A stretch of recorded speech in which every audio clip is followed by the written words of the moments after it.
frizzy today. Hello.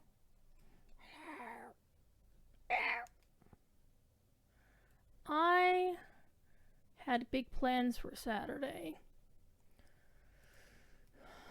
The body had other plans for Saturday. So I spent most of the day asleep, feeling like crap. The usual. So, I was originally planning on doing some snow shoveling today, despite the fact that today has been the coldest day of this entire cold snap. It's currently 10 degrees in my town. It's gonna get down to -1, or it got down to -1 overnight.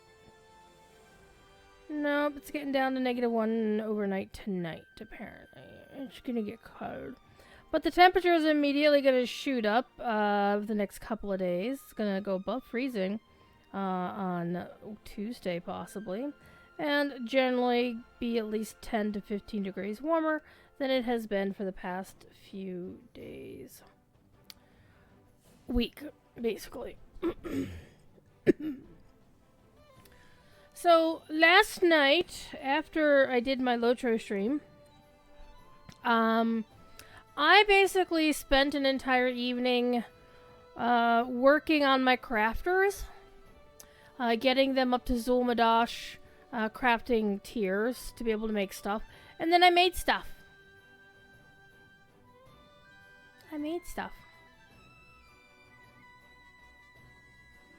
One thing I noticed actually though, that the Zul'Madash, level 151 swords that Weapon Master or Weaponsmiths can make, there isn't a might version. There's 2 agility ones, and then there's,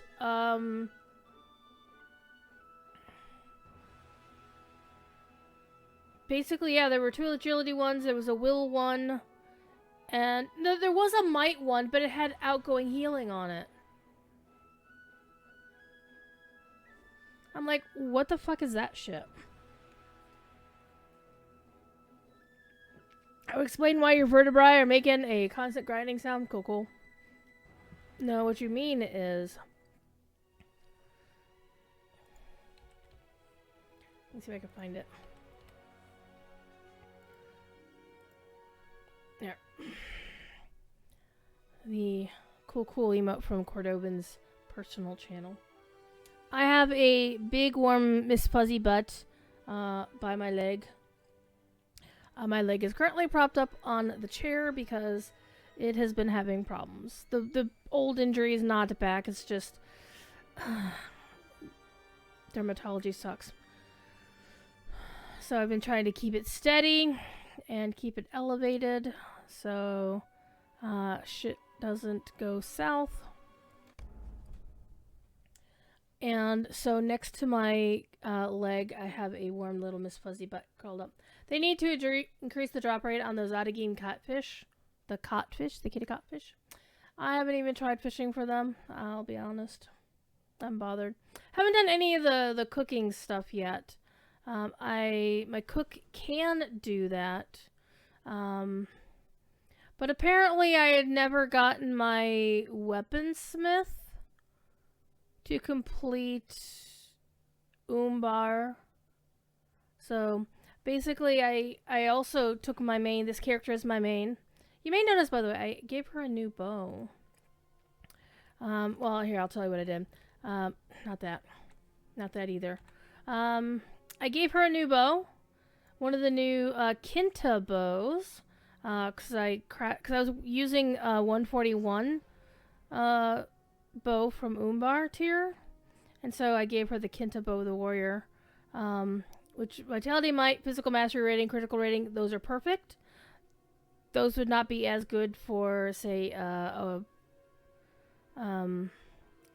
this is good for a Bjorning, a Guardian, and a champion. But I like the appearance of the bow. It looks very elvish to me. It should be elvish because it's Kinta. But I thought it'd be a nice little change from wearing the Bow of the Elder, which sticks out like a mile in either direction. Alright. So one thing you can't see because it's covered by my nameplate on the right-hand side, but I haven't done my silver hobbit present for today. Let's see what I get. Nothing of value. So we'll use that. And what I basically wound up doing is going and farming, you know, basically processing all of my crafting mats. And also cleaning out my gathered mats bag. Look at that. I still need a space. Okay, I'll tell you why I have a single mushroom in here. They're unlangeable back in the day. There was a character who actually grabbed the name Mario. The actual name Mario. And he dressed as the character from Mario Brothers, right? And he would go around just handing people a mushroom. He would totally just go around handing people a mushroom for no reason whatsoever. And I just held on to it because I thought it was cute. But yeah, that's what the bow looks like. Here, let me aim my camera up so it... Okay, I guess it's easier to see under the night sky. Look, it's the Pleiades, aka the Romath. It's so pretty. And I have to say, most of the bog standard crafting bows or bows that you acquire through the landscape kind of look like ass. I love the Locho art team, but bows in this game and crossbows in this game kind of look a bit like ass. But this is a pretty one. And honestly, I like this one better than the Mirkwood one. The one that comes with the Mirkwood coffer. I don't know why I like this one better, but I just do. Anywho, so this is where we left off on the official yesterday, where we were told to come look at this gate and see is there any badness if somebody used the parchment, told the person, open the gate! And basically, we're right here. Adagim is right on the other side of this. This would be like dumping the reservoirs, or, you know, the Hoover Dam going out or something like that. Speaking of pretty, oh my god, it's the stars. Alright. Let me put my nameplate on. Because you gotta see who I am. Not that you already don't know who I am. Okay, we're gonna do a couple things. We have to confront that guy, and that's closest. And then we're gonna go do the other three inspect the shipyard things. And then we're gonna go here, which is so I was actually pleasantly surprised to find out that the Song of Waves and Wind is this fleet that we took a long-ass look at yesterday on the official. Even though I don't like snakes, I appreciate the snake motifs they've got on them. Alright. And I was actually surprised how easy it was to get back here, because I bounced out to go do my crafting ship. And all I had to do is I used my travel to Urmok skill, then took the stable master from Urmok to Juret Minesh, went from Juret Minesh down the hill to Kanag Valoyer, and there's a little flag on a pole right next to that big blue wagon on the front side, the road side of that was basically an instant teleport back to that camp where the people were a little bit suspicious of us, whatever. And then I just rode on over, blazing through the camp that we killed a whole bunch of people in yesterday. It's a lot of fun.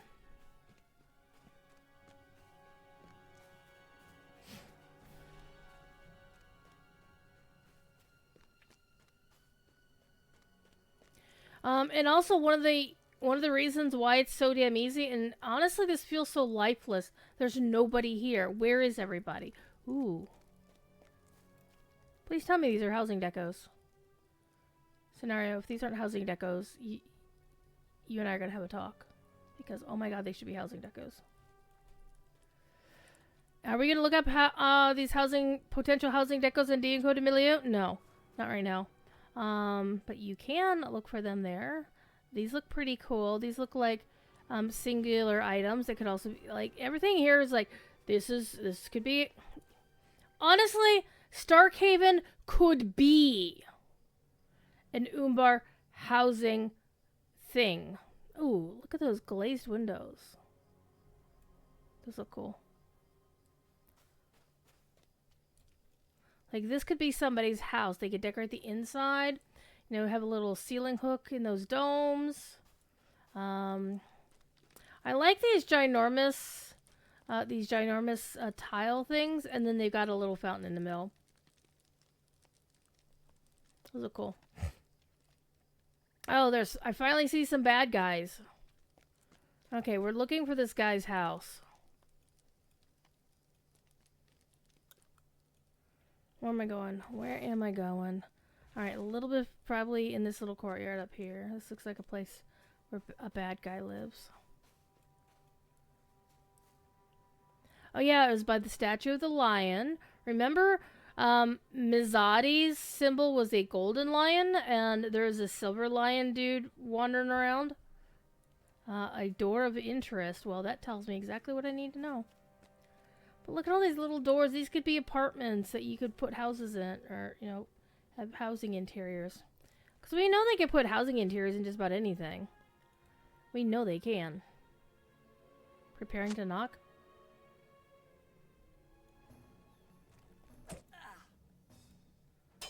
Hi.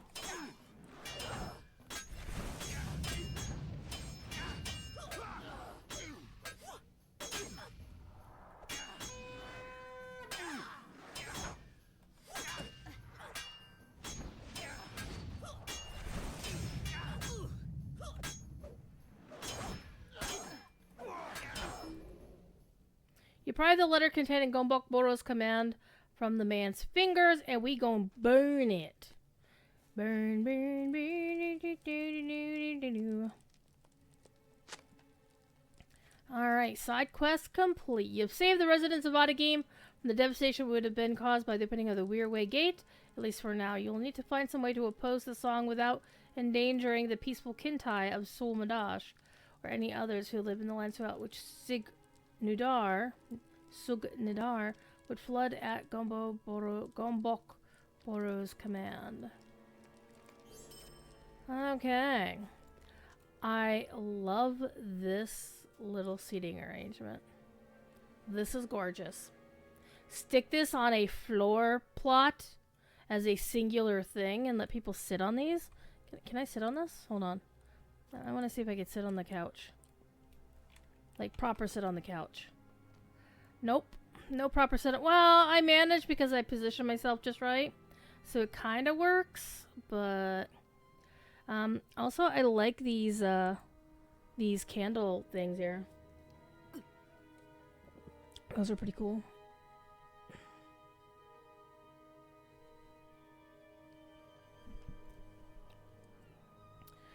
Alright.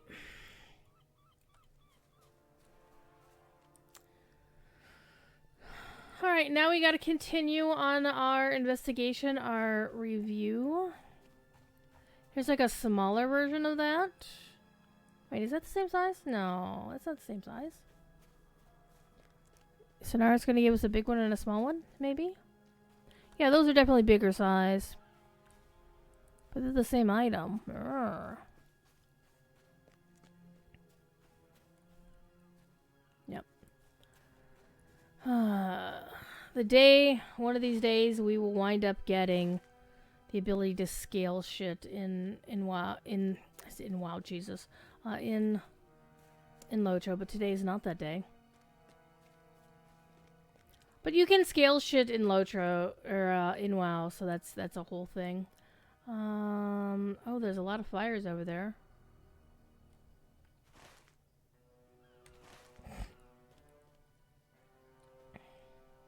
Oh, interesting roofs. It's an interesting roof texture. Of course, I should not be able to stand on this. Well, maybe I could because I'm an elf, but most humans would fall right through this. So how is the normal way to get down from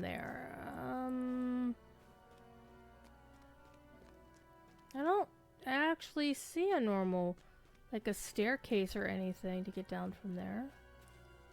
How do I get back up? That's a good question.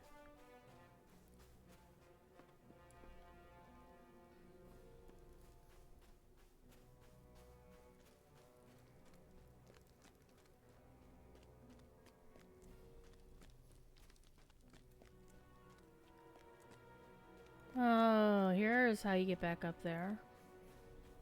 You run up here. Okay. And you can't go through that way, but you can go through there. Okay. That was the neighborhood we were just looking through. But one thing I'm still puzzled about is how few people are actually here.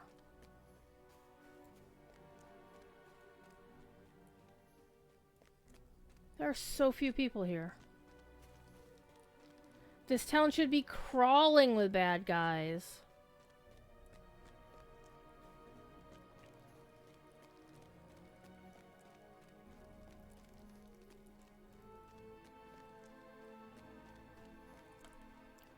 The blue paint makes me think that maybe the Temamir built this for them, but they don't have any of the usual brown or dwarven motifs other than the blue paint. Alright,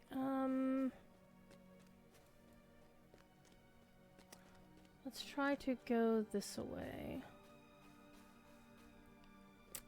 Well, looks like we're gonna have to go up here and kill that guy.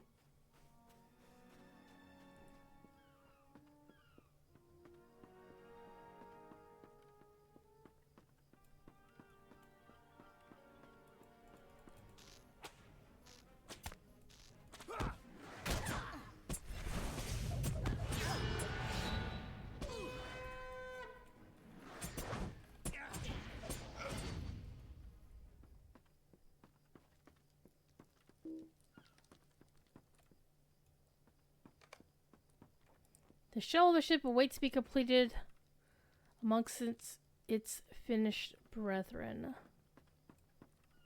A Mordor banner. This is the orcs. Standing by a banner in view of a black-sailed orc ship and an orange-sailed Aerosorn ship, you consider a means of turning the two crews against each other. If you attack the shipmates aboard one ship while claiming to be sent by those on the other, you will sow confusion among those who remain, and you can do the same on the other ship. This is a great plan, you say to yourself.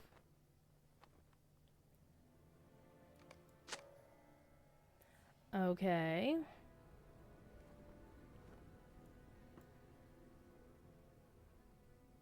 On the black... Oh, these two ships.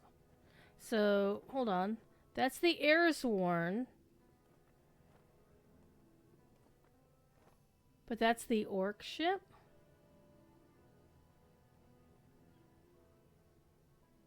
Why would that be an orc ship with a snake on it?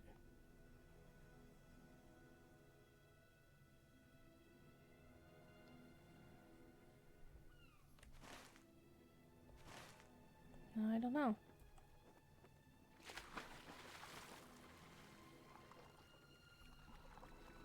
How am I gonna get aboard these ships? I wonder.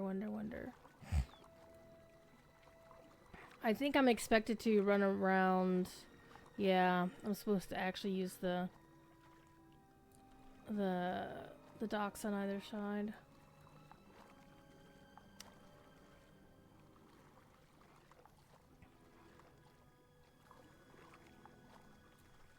Where are we on our ally reward track today? 4E. We're on 44.5. Cool.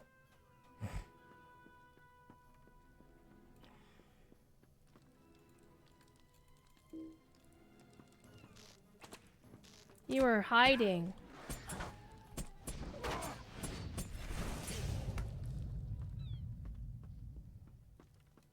He did not count. Hi.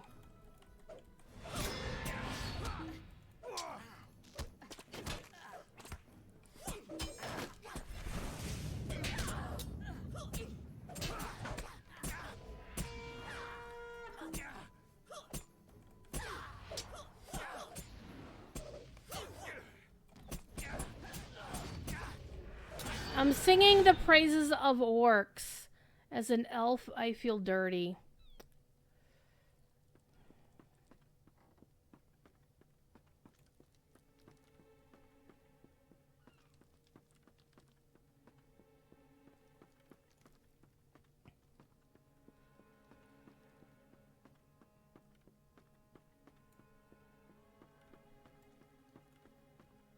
I don't know, maybe they gave the orcs, because there's an orange Airborne sail ship with the black snake on it.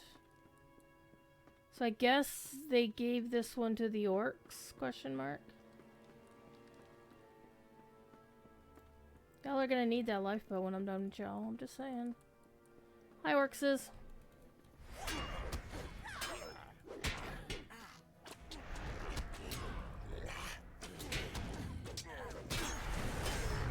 Oh, we got everybody here. I might have made a mistake.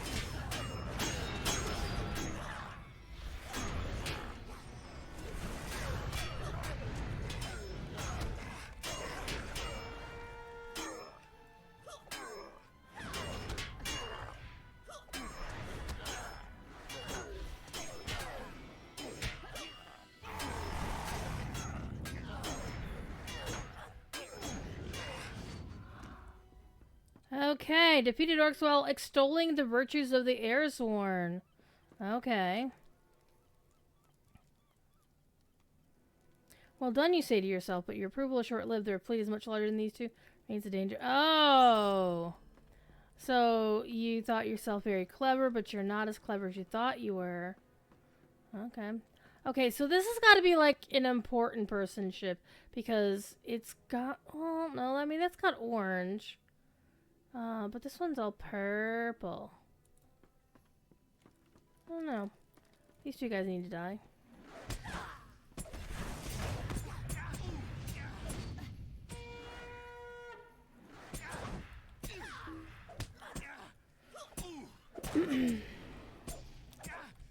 So what's up, friendzo in chat?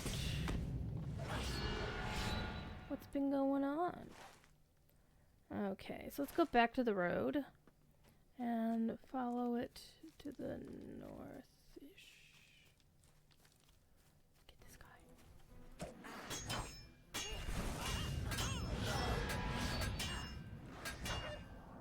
So most of the Zul'Madash crafting options are Kinta themed, and they're all very pretty.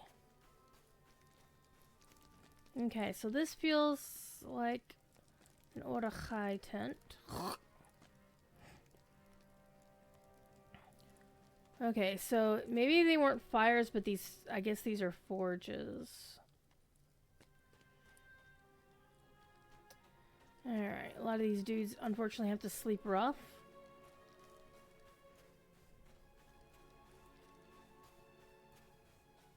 I do like these diamond-shaped things. I mean, they do kind of look like trees, like evergreen trees, but I don't... There's something about the elegance of the shape that I really like. Yes, I know they're bad guy symbols, but still. There's just so much empty space here with nobody to fight. And no enemies to deal with. I mean... even if you got somebody to be like, oh, hey, I don't want to fight you.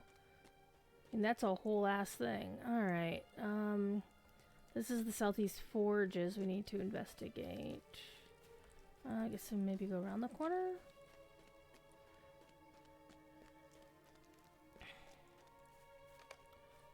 Oh, eastern, piles of timber stand idle on the eastern shores. Okay. We also need the forges. I guess I need to go around this way.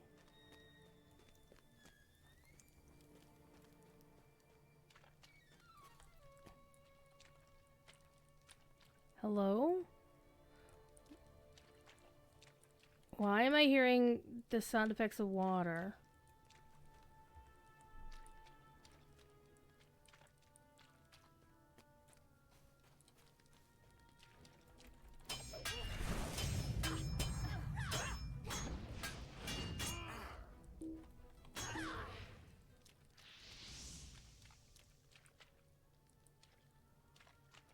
mean, I would kind of expect it if I were to expect it.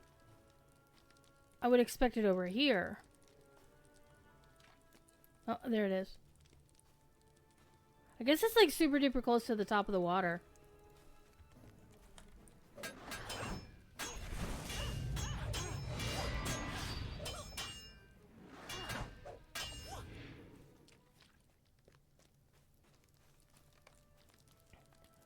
Okay. Are the crews already armed? So these are not in use.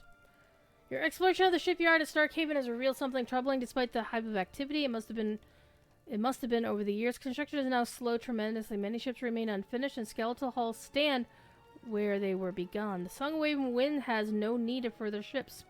The fleet is large enough already, and the threat it poses is very real. You and your friends must do something, or all of coastal Middle-earth is in danger.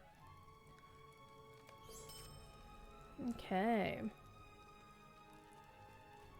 Alright, now we're gonna actually resume our run on the epic story. And head out those gates. The Silver Lion gates.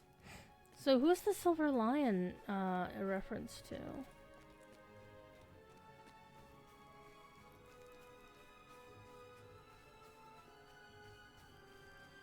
So basically, they already have enough ships. They don't think they need any more, so they stop working on... That seems kind of dumb. If you think about it.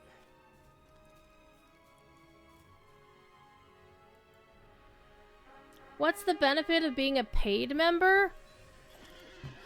Let me grab the page off of the website.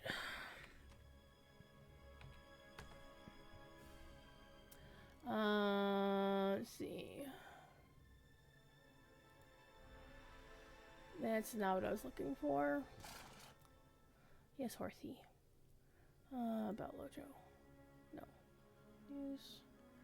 There used to be a page. Oh, become a VIP. There's the page. Okay, so the benefits include you get 500 Lojo points a month. You get additional inventory slots. Exclusive access to the legendary servers, of which there are currently 2 right now.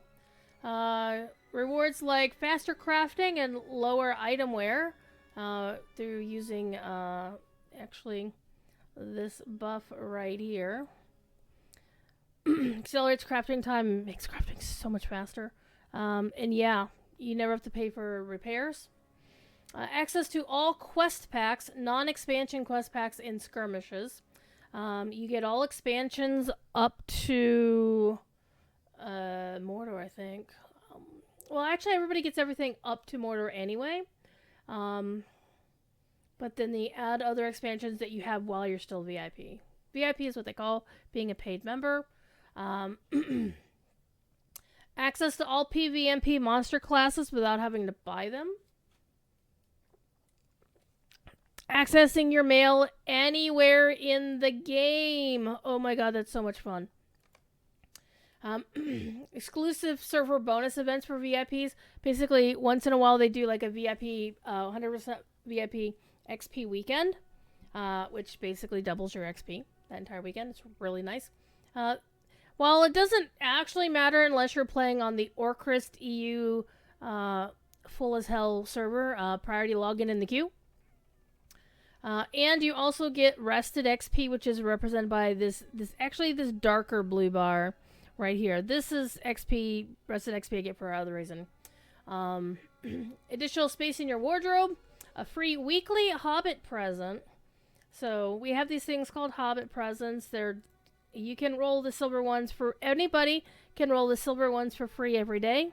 VIPs get a free gold roll every week, and this is the price you pay if you don't have a free one available. So as a non-VIP, you can still do gold rolls, but it costs you 8 mithril coin every time. Exclusive perks like using town services everywhere, which basically you go talk to a specific NPC named Wenda Cranesbill, and she'll give you one of these. And then you can do all of these wherever you want to be.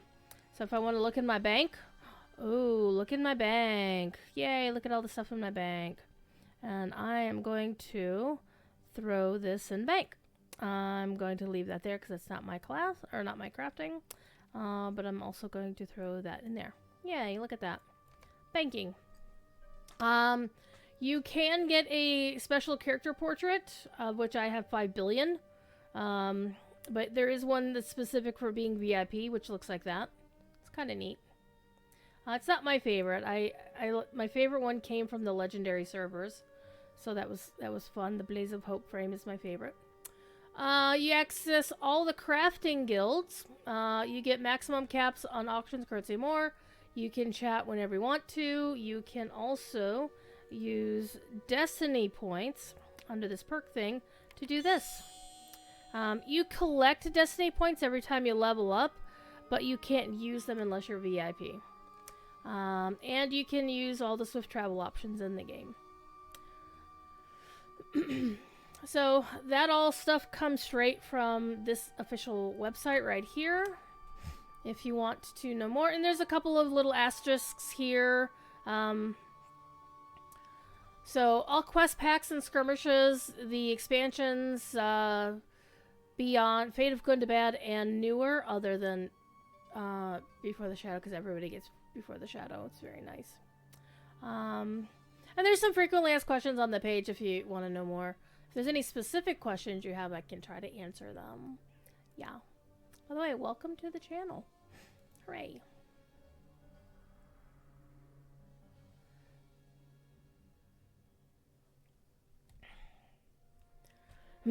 And welcome to Lotro if you're new to our community. This game is going on 19 years old. This specific character has been there the entire time. I've been playing since 5 days in open beta. So 5 days open beta. No, actually it's 3 days open beta. Back in the day when they didn't actually, like, video games, MMOs, didn't do open betas. They didn't do early access. It was, you pre-order the game, and if you pre-order, like, certain tier of the game, then you get a couple of days of, of open beta. And I created this character on day 1 of that. And I was like, oh my god, I got my name! And this was in the days before there was a barber shop. So I actually didn't make her look the way I wanted her to look, and I was freaking out about re-roll. I was like, oh my god, what happens if I lose my name and I re-roll, blah, blah, blah, blah. Thankfully that didn't happen, because I waited till like 3 in the morning to do it. Alright, Banner by the Bridge. Let's see what side quest this gives us. A long bridge to Kasukin. Standing by the banner, you know you'll be very exposed when you seek to cross the bridge that Orchai constructed. You should be careful. When you stepped up on the bridge you've begun to cross, you should look for threats. Okay. Was thinking about playing? Please join us. I mean, even if you don't go VIP, you can play a shit ton of the game without spending a dime on it. I heard they're doing some UI improvements. Was the big reason you didn't play before. Oh. Oh, yes. Oh, yes, oh, yes, oh, yes. So, let's see if I can, so, yeah, basically, they're adding over 50 separate UI elements that you'll be able to rescale. You need a bigger cursor because you're old like me. You can do that. You need to, because if you've got a 4K TV and you're playing in 4K mode, I'm not playing in 4K mode on a 4K TV. This is a 55-inch commercial grade screen. And honestly, I like the fact that my mouse has a much smaller window to have to go through. But I could make the game show you what the 4K looks like before scaling, and it's terrible. But so many things you'll be able to scale. It's going to be amazing. If you go look on my Blue Sky, if you have Blue Sky, druidsfire.bsky.social, and you go back a couple of months, sometime last year, I posted what it looked like. Let me see if I can actually find my post. You know, no, we're not going to watch that, thank you. I'm going to put this in my last one. There we go. I have a couple YouTube tabs open that I'm going to watch after the stream. So, let me go see if I can find it. I'm just going back a long ways. because surprisingly, I do post a lot on the Blue Skies. Most of my stuff is about Lotra or DDO.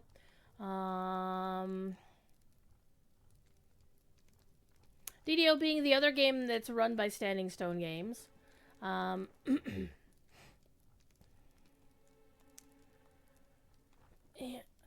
okay, here it is.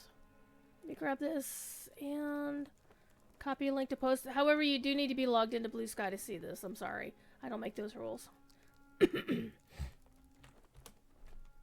But that's the post where I compared, because it has been in testing on the Bullroar test server.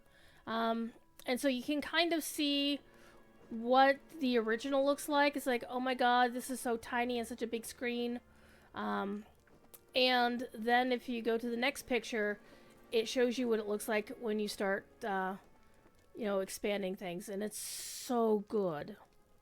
Basically, it looks more like what you're seeing on this screen right now, but in 4K. It's so good. It's so good. And I counted. At the time they originally launched it on Bullroar, they had 49 separate items that you could scale. And they've added more. In the testing phases, people made suggestions, or they were able to finalize some more, and it's just so good. Like, things like your character creation window, the options panel, tooltips, alerts, the map, the quest tracker, your chat windows, your quest text, your vitals up here, your toolbars down here, every freaking thing. And basically, you can also do the entire damn thing. Right? You get to do the entire UI. Or you can be like, I only want to adjust this one thing.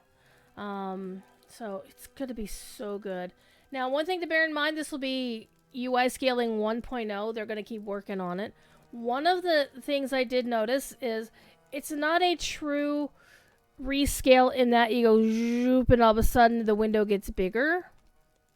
It's going to be more like image, click the one, image explode. So if you're used to, it's going to stay the same number of pixels. Well, it's not going to stay, but it's not automatically redrawing everything. It's just making it bigger on your screen.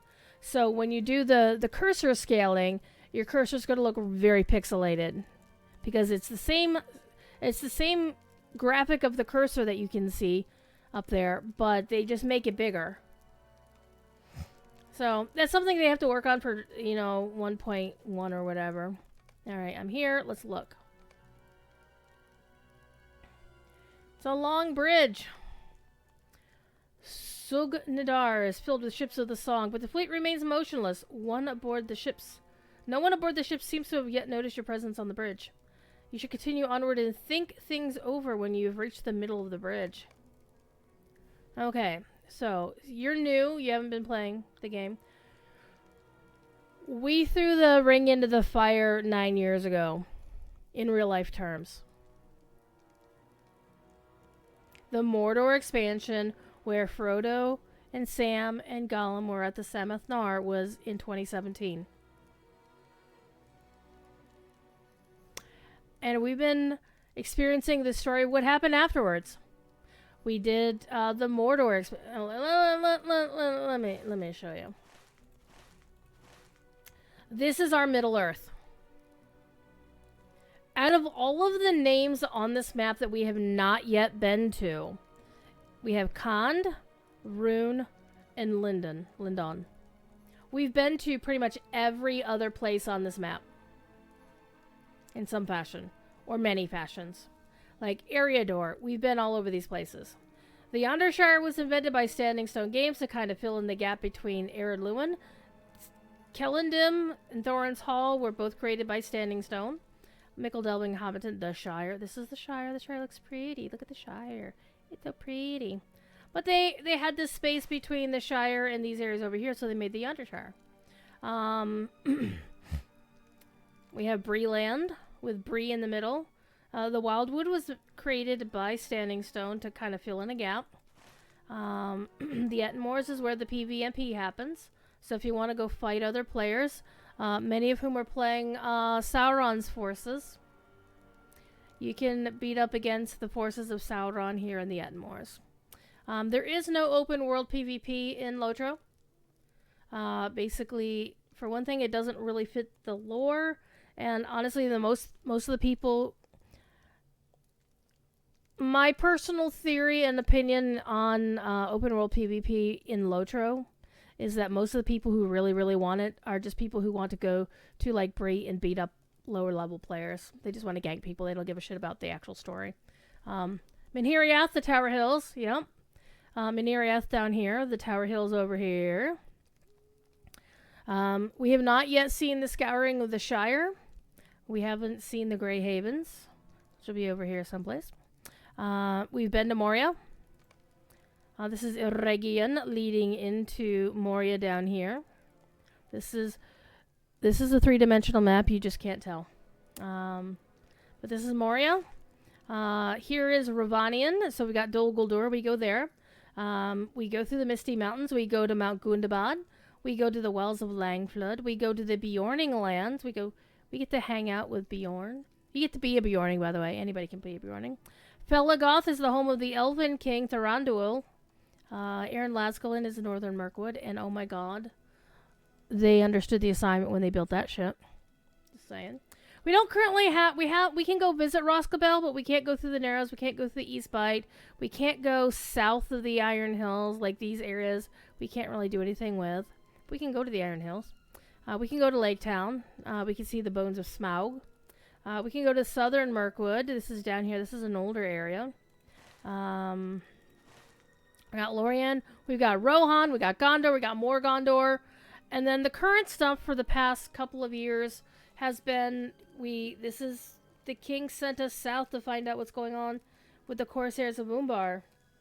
And we found out the Corsairs aren't in charge of Umbar anymore. We got to go visit the Shield Isles, which are basically the tropics. And those are created by Standing Stone. But yeah, we get to go visit all of Gondor twice. There's an old Gondor and there's a King's Gondor.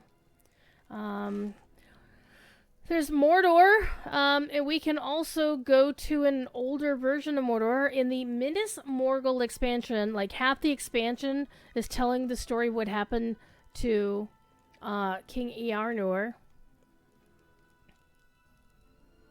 Earnur, who was challenged by the Witch King of Angmar, rode off with his knights and then vanished.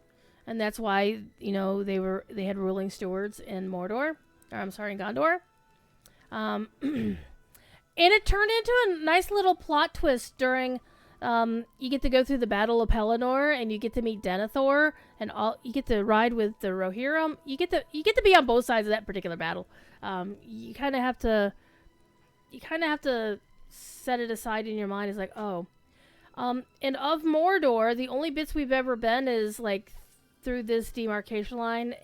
Like, this northwest corner of Mordor is all we've been to. We have yet to go to Lithlad, to Nirn, to the Sea of Nirnin, over the Erad Glamhoth. We have not been to Nirharad or Khand or Harondor. We do know the next expansion is likely to take us back to the north. We were told explicitly that in the last letter to the players, which came out last week, that our next expansion journey is going to take us back to the north. The next content update, is going to basically, this expansion ends the story of the Waves and Wind, which is the current leg of the epic story. And once that's done, we're going to have one additional, coda, or I guess an epilogue, to put a little bow in the story of one of the local characters who's trying to reunite the people in Haradwaith, which they, by the way, call Shagana. Shagana is their name of Nirhard. So one of the things Standing Stone has been doing, and I kind of appreciate them for this, is that they've been trying to work on a little bit of decolonizing. Because one thing that Tolkien unfortunately fell prey to was he used a lot of colonial sort of speech and verificate, and stuff. Like, especially with the Numenorians. Those guys were colonist as fuck. So we're down here. We call this land Harad, but the locals call it Shigana. And the Standing Stone lore master, Chris Pearson, basically wrote language guides to parse the languages a little bit differently. Basically came up with his own world building to explain, okay, we call this Harad, what do the locals call it? What bits of words or what bits of phrases mean what? And so he did like the whole thing that like what Tolkien would do, is he tried to figure out what the locals would call these places, because they wouldn't call it Harondor. They wouldn't use the language of their oppressors. Because let's be honest. Why am I getting... Okay. Somebody should never use the @everyone thing in an official Discord with over 18,000 people in it. I'm just saying.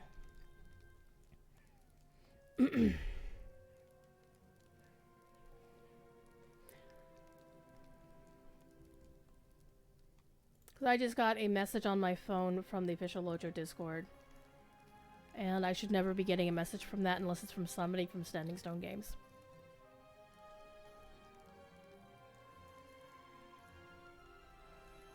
Because if you think about it, it's getting toward 9 o'clock in the evening on a Saturday in America. We have players all around the world. And I have my messages turned off to where I should not be getting a message from them, but I still got a message from them.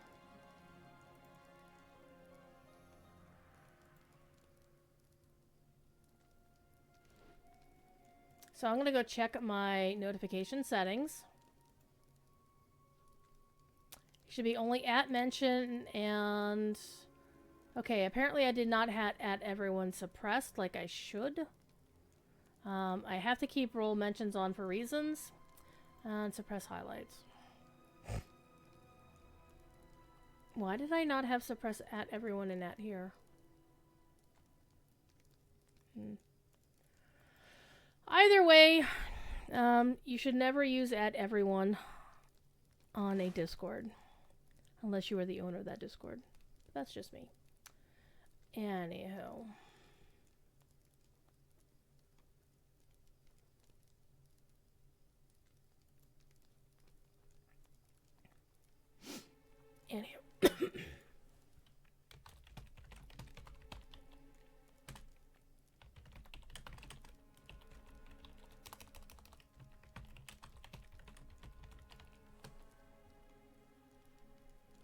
Alright. Anywho. Let's get back to our story. We're supposed to get halfway across the bridge and we're gonna think. You better think. And one of the things about this game is it no longer... Oftentimes it tells you, that you go to a certain place and then you do a certain emote. Or something will trigger when you get to a certain spot. But it won't pop up a little message on the screen necessarily telling you that you are where you're supposed to be. You have to listen for a little clicking sound.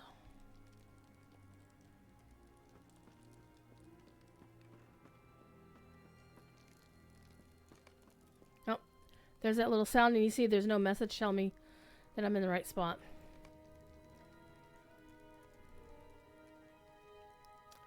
Alright, but... Still the ships of the song remain where they are, still the fleet fails to approach your position.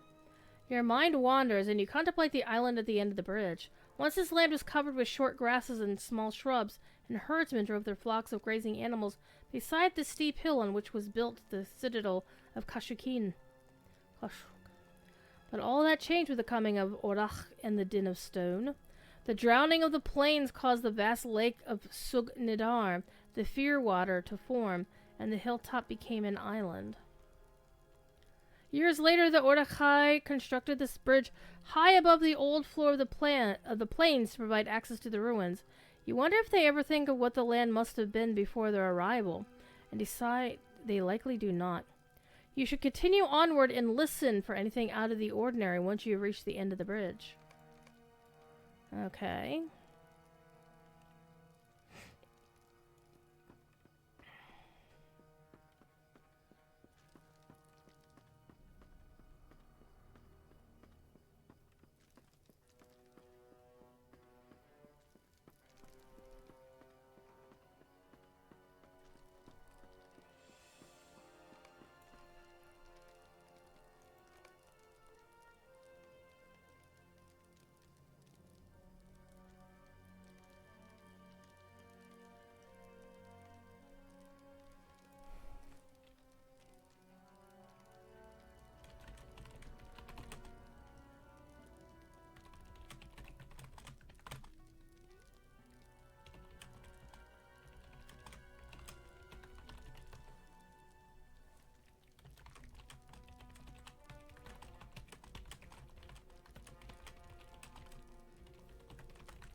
You listen for any sign of danger, but aside from the whistling of the wind as it passes among the stones of Kashikin high above, you hear nothing.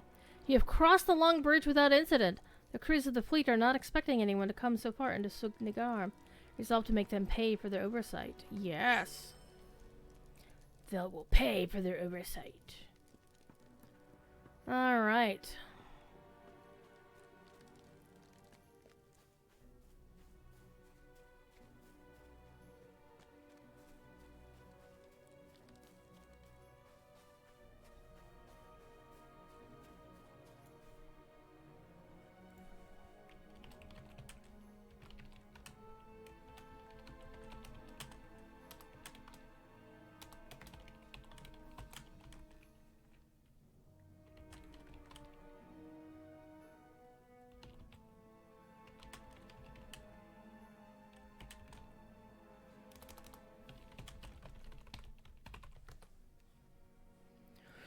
Alrighty, starting to get daytime outside in game.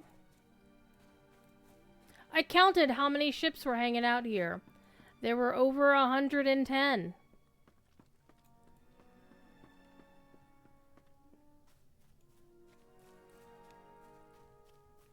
All kinds of ships.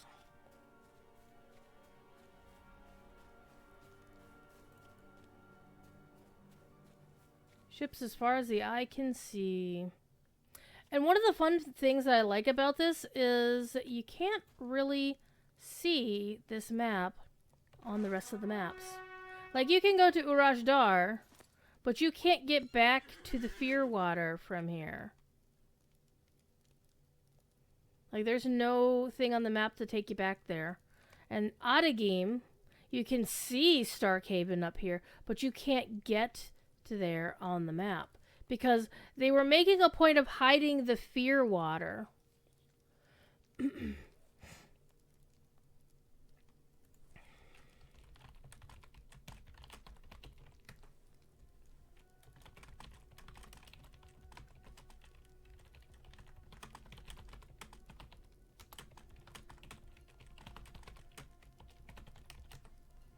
Alright. But the Fearwater is where we are.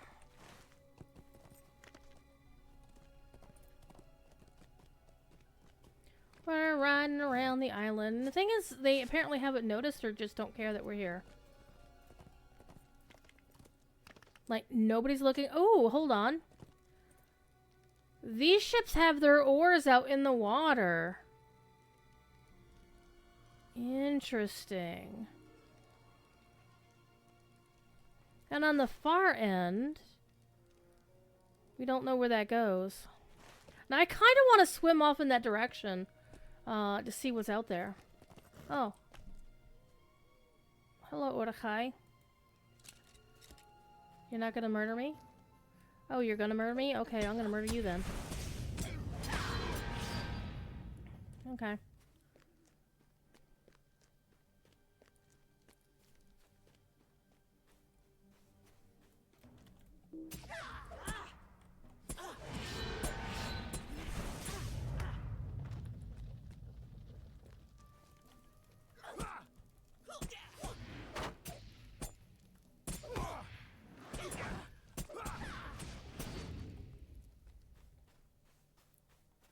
So, folks in chat, since we know that we are going north in the next expansion, after they finish the story of the Song of Waves and Wind, and the little side story about Nizadi and renewed Hamat, where do you think we're going in the north?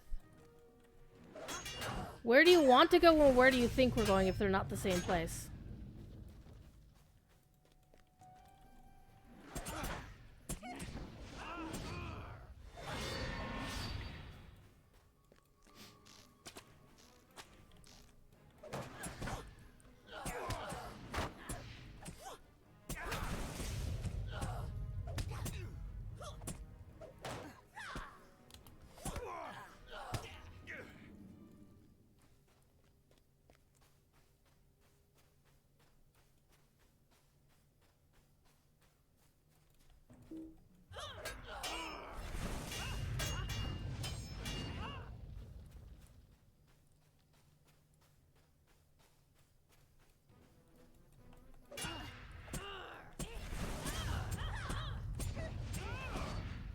Okay, so our thing is actually down here, but I thought that's where the camp of bad guys were.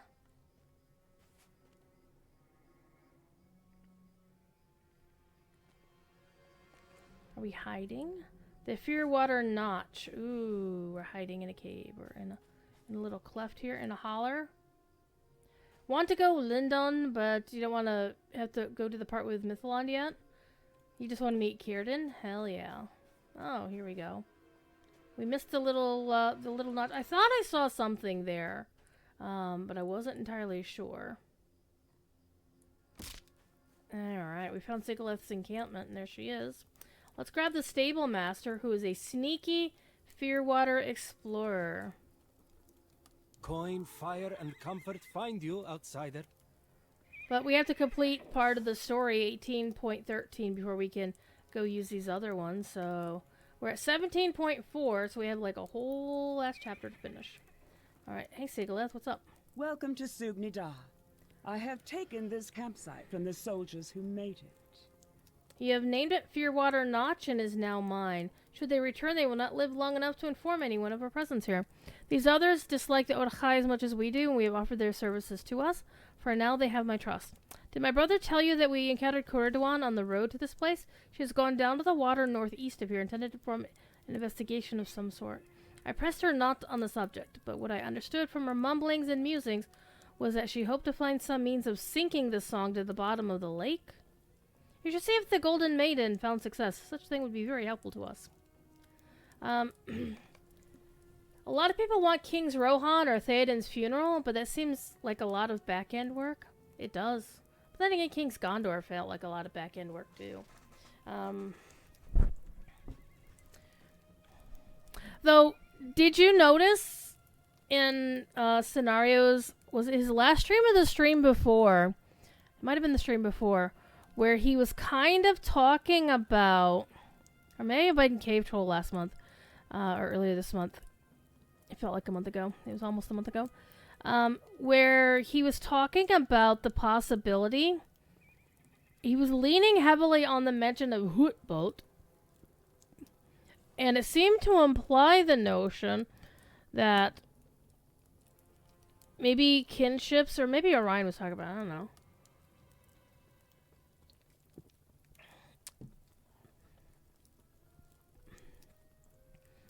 It feels like they're considering a thing where players will be able to basically buy a blank slate, well, an almost blank slate, or the burned shell of a neighborhood of some kind in Rohan or something, and build it back up.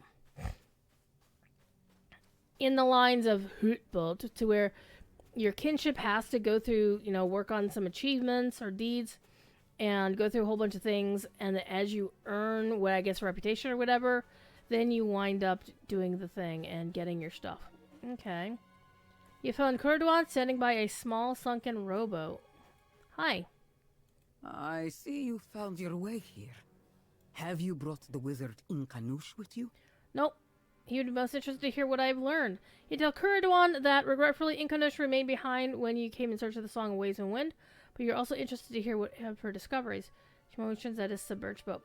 After Inkanush left Sulmadash, my steps took me to Livarth, and the Kinta Shadalith spoke to me of her experimentation with the Lag Davrit. She told me that you helpfully provided a number of blight samples, but when you added them to water, in time they damaged the integrity of the bucket that held it. Ooh, I remember that. The wooden slats of the bucket fell apart, spilling water onto the ground. I have done the same with this rowboat I have found moored alongside the island. In the matter of moments, a small sample of the blight has damaged the seals I see we're going with on this one, that held together this boat, causing it to take on water and sink. Most curious. I am ready to return to Fearwater Notch if you are. My investigation here is complete, and in it I see a means to destroy the fleet these enemies of the natural order would think to wield against the Kintai and the other peoples of Shagana. Sug Nadar may yet become a watery grave for the Song of Waves and Wind. Ooh. Sink that shit. And by the way, can I say how amazing Kuradwan looks? Oh man. And I know we'll never get an appearance similar to hers because she's an important personage. If you don't know who Kuradwan is, I'm not going to spoil it on the stream, but if you watch my previous Kingdoms of Harad streams and videos, you know who she is. And what type of people she is. And ultimately where she comes from.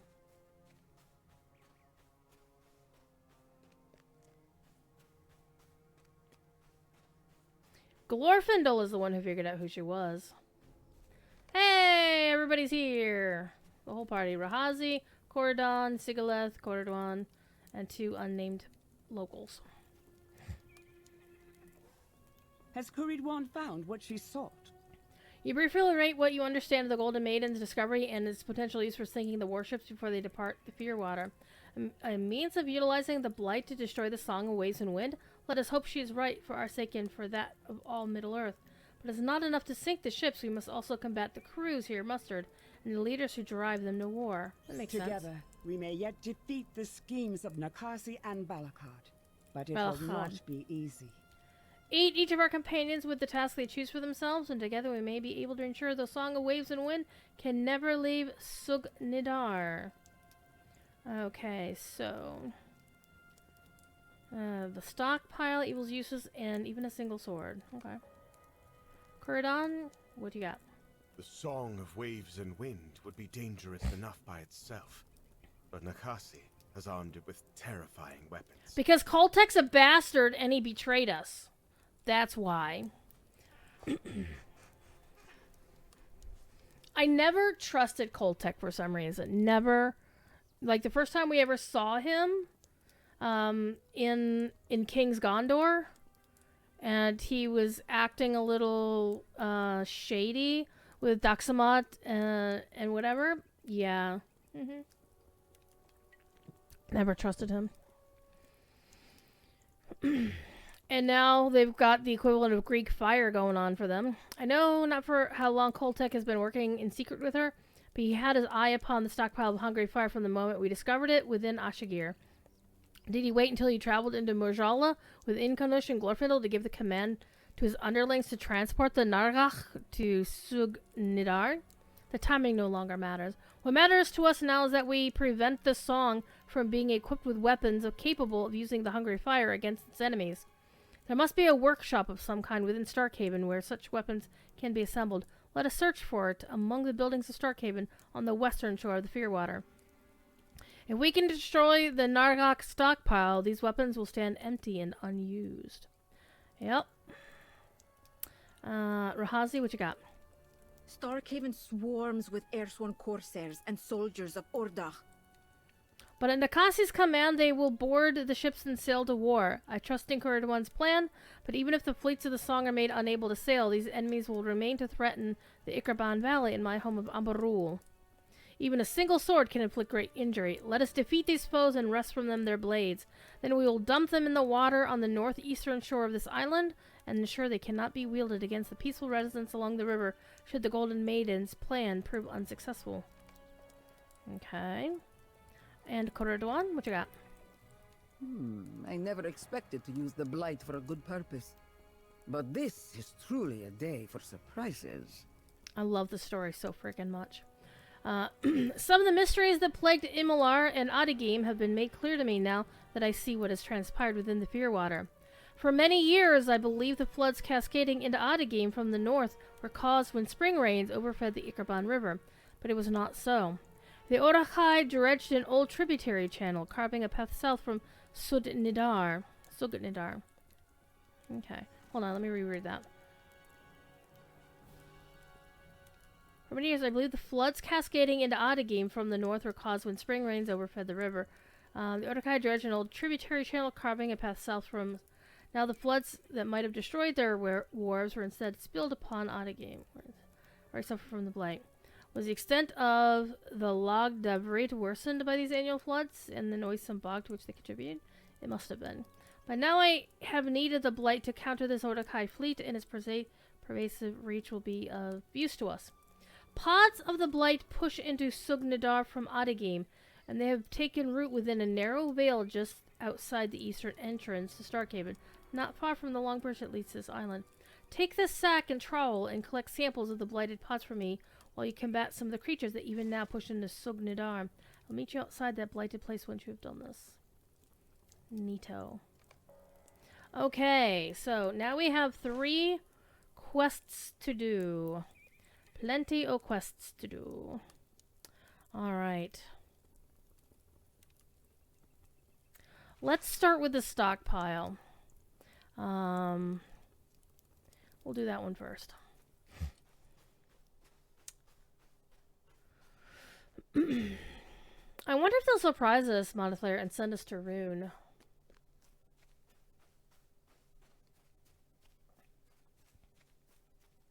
Because that would be fun.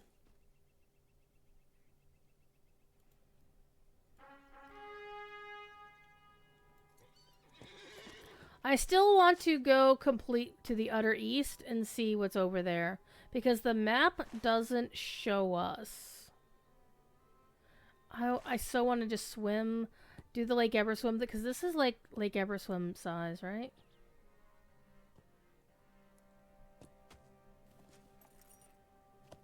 We might do that later once we complete these quests, but I don't know. I don't know. I haven't looked on the wiki to see how many chapters of this epic story has, and I kind of don't want to, because I kind of want to follow the story in the moment and not be looking forward to, like, oh, it's going to end here, it's going to end now. I mean, it's one thing to have a book in your hand and know that, oh, I'm a third of the way through the book, but this one I kind of like not knowing where I am in the story. All I do know is the Song of Waves and Wind has 19 chapters. We do know that much. They made noises about getting back to familiar, etc., etc. As much as I want to go east, I wonder if they want to follow the Fellowship back to Legolas, Glittering Caves, and Gimli and Fangorn. Ooh, that would be fun. But is it the time when the Fellowship starts heading back north, though?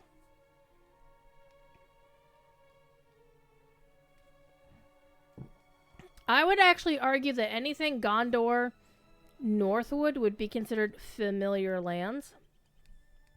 Because Umbar, by and large, was just a name on a map someplace. Khand is just a name on a map. Haradwaith was just a name on a map somewhere. Okay. So, actually, one of them is this way. Kuruduan is actually this way. Why don't we just do this one first? Get this one out of the way. The Blighted Nook. Okay, Pod of the Blight. True, Theoden was still preserved corpse, but not yet buried in Rohan. True. Alright. Is that Devil Lord going live? It is Devil Lord going live. It's like, why is my phone going off? I gotta open up Lord's channel. Ooh, it's a creeper. It's a creeper! Okay. There's a whole bunch of people streaming tonight. Alright. Let me toss an emote in Laura's channel. And I always use my snowball emote because it's funny. Oh.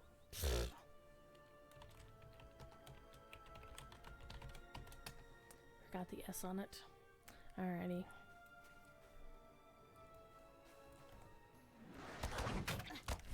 So these are creatures coming in from Otagim.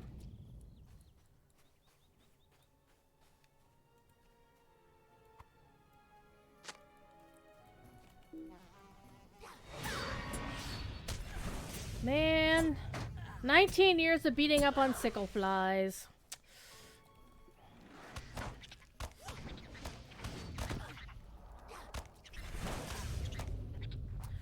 I did appreciate the Aelmare and that they kept true to the story for the wedding of Aragorn and Arwen, in that Theoden was being escorted north at that point. So that's why Éowyn and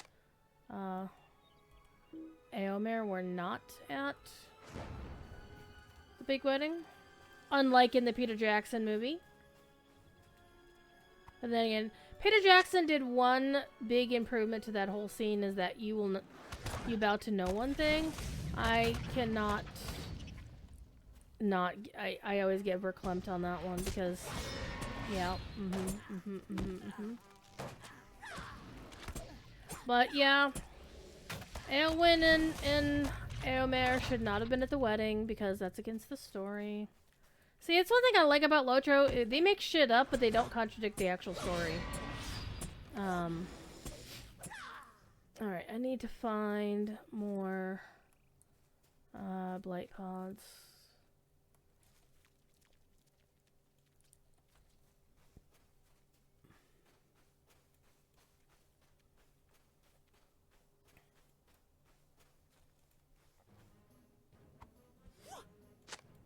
Ah. Interesting. This creeper didn't attack me. That's weird.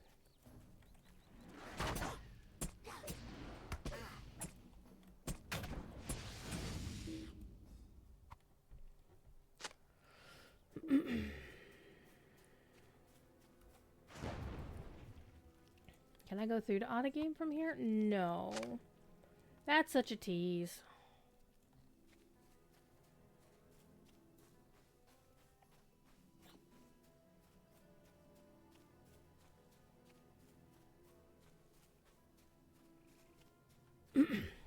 So I will be doing more Lotro streaming here on my channel now that I'm done with I decided I'm not even going to bother to get the least essential item in my list from the Symphony of the Fae event in DDO. It's just satyr horns, and I kind of just realized, you know what? I had no desire to run Grim and Barrett and Haberdasher 88 times to earn them. I did the math. I didn't like the math. And I got something in my eye. Sorry. Hold on. So I really was like, you know, I ain't gonna. You didn't even finish one loot. I have to do it again next year so you can earn a couple of cool things. Yeah, I mean, you really had to go. It was a grind. You had to do certain things at certain times and figure out the best way to get it done. I ground the Winter Wings, the Winter Horse, on Blueberry by running Grim and Barrett, and with the Wings I did the Gold Moat on Reaper 1, but everything else I ran on hard. And I did the math of running things on hard. If I tried to do Elite, it would be quicker because I'd get more durability rewards per thing. But I think they kind of stumbled in that they should have just boosted durability like a month ago. And like if it's a 3-month event, like the last third of the event, just make that to where you boost durability for people to catch up, and they didn't do it. So, Have you done as I asked? yes, I did. Thank you. When handled with care, such samples as these may prove that even evil has its uses. For if the Song of Waves and Wind can be made unseaworthy, then even the Lag d'Avrit may save some lives. I will continue my work applying the blight to the water by the ships of the song. In time, no vessel will remain afloat, and the designs of Odak and Mordor will be ruined. Sigileth is right that the leaders must be captured or slain to truly end this threat. But sinking the song is an important step on that road. Thank you again for your efforts.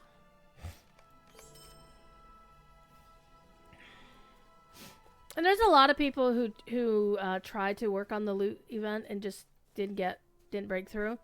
And it's because you really had to put your nose to the grindstone and just work it and work it and work it.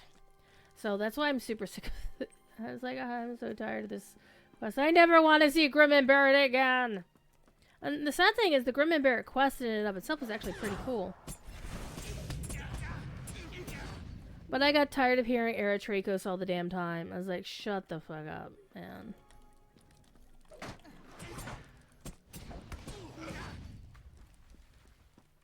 Yeah, left the body in the water. I don't clean up after myself. But much like the Lantern event they had last year, it really required the dedication to... And on that one, there was only one item I really, really wanted, which was the mount, which I did get. I also got the Lantern pet after they increased durability. But other than the fact that it's like, ooh, cool, a mount. I didn't, and it was a cat mount, which is the first cat mount. Actually, no, it wasn't the first cat mount. It was the first cat mount that anybody could earn for free. There's also a degree of skill investment into the whole game to do the winter stuff that you frankly didn't have. The thing you're doing in the Super Mario platforming in the sky. That's actually not the loot event. That's the Snow Peaks Festival. That's something completely different. And there's only one reason to do it, and that's for the Immortal Sun Flask, which is really, really cool. Why do some of these dudes like to go swimming all the damn time?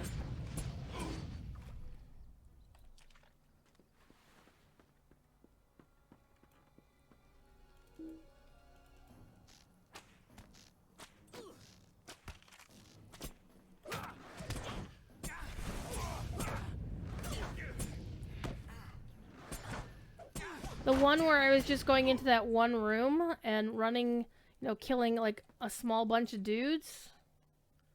Find the Nargok workshop is over that way. Defeat the Uruk-hai of Signudar and take their weapons.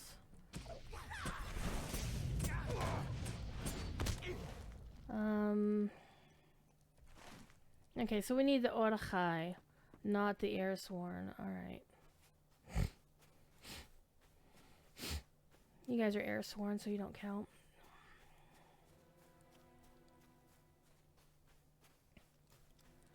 You're Uruk-hai, you count.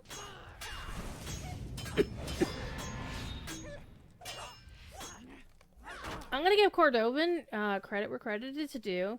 He did very well in that jump yesterday during his Friday before. He only fell down properly once. And one other time he fell, but he landed a little bit on the lower platform, so he was able to recover pretty quickly. But otherwise, he ran the whole thing pretty straightforward. It didn't take him an hour and a half to do it like it did me.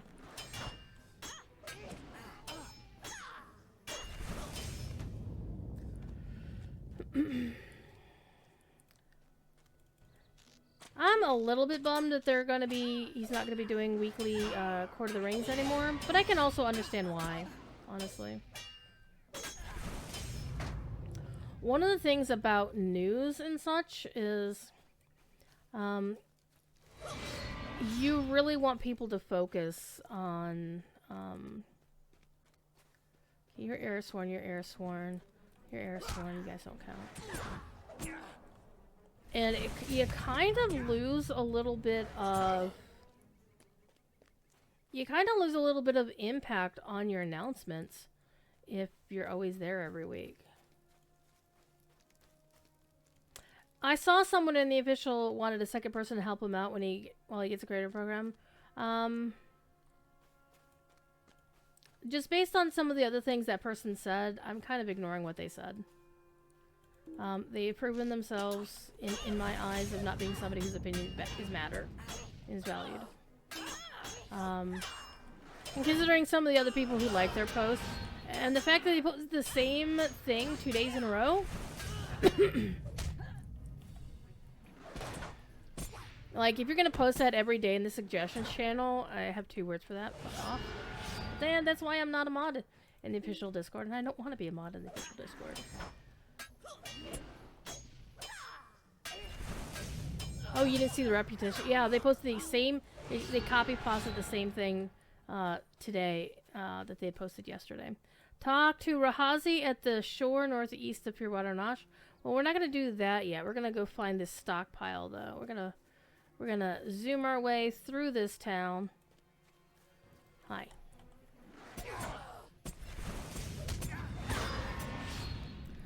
Now, I can kind of understand some of the sentiment, because we all know Cordo is overworked. You know, that's, you know, I can kind of see that, but considering the context, it was not said in kindness.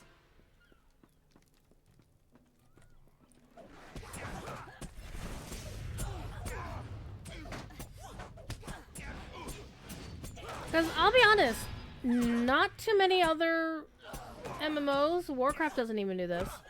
They don't do weekly live streams with the community manager talking to players or playing the game.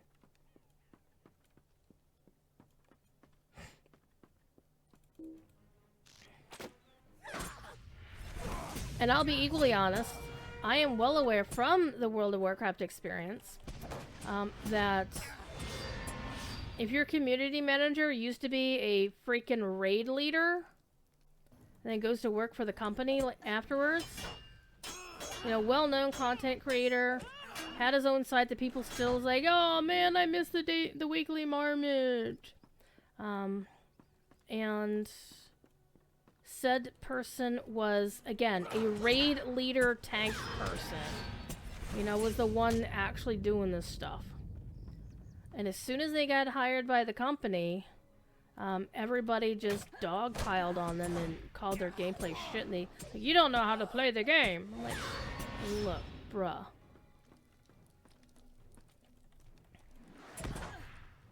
I think he gets a little bit more slack from the DDO community because he did come from that community, and it's a smaller community, not quite as crappy or cranky. So I think there's still, unfortunately, some folks in the Lojer community who feel that Cord is not one of us. Where there is that sense of, yeah, he used to be one of us before he got to work for the company that the DDO side has. And that's nothing wrong or bad, that, you know. It's the unfortunate reaction to from a lot of players. It's nothing Cord can control. How people react.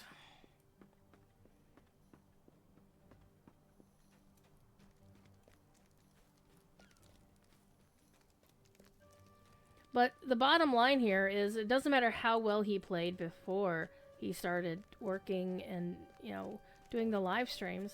People were always going to give him crap about it. They were always going to, you know, call it into question. And, you know, conflate or expand on any light slip-up or mistake. You know, you see people making snide comments in the forums and on Discord about, oh my god, this person doesn't... And they say it about streamers, too. It's like, we want... Like, there are people talking about the content creator programs like, well, we want people who are raiders to be on it. You're not going to have a raider on here. You know, it's too bad there aren't any raiders on Lojo Stream. We've only had 2 actual raiders on Lojo Stream. Proper raiders. One of them turned out to be a grade A asshole, and once either claimed that his account had been compromised, which doesn't matter, you're still responsible for your account, and used his time on Lojo Stream to put various tags on the channel that were inappropriate. You know, a lot of anti-LGBT type, you know, tags and whatnot. And also, we're streaming World of Warcraft on the Lotro channel. That will always be the case. If you've been clearing T5 content, they'd have yelled about rigged. Exactly. Exactly right. Welcome to the channel. Ina Onyesha.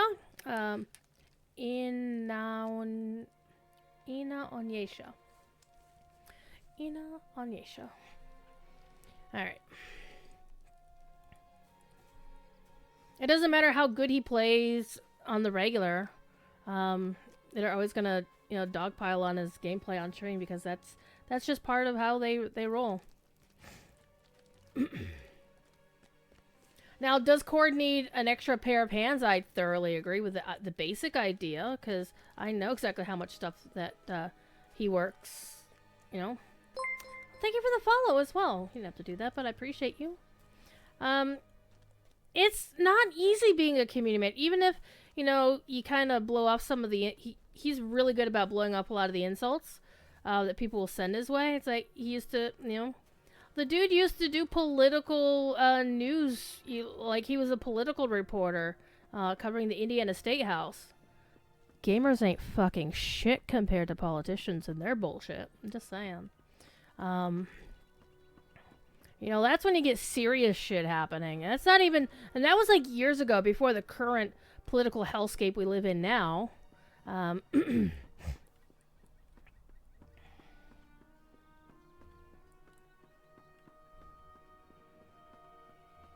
But even back in the day, like, you were, reporting on stuff where,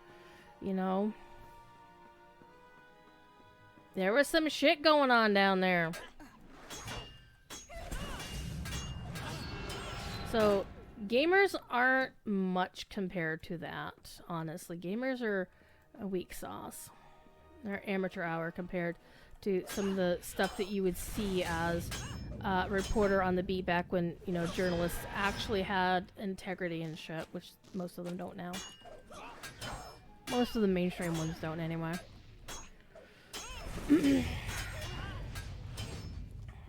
Hello, other player.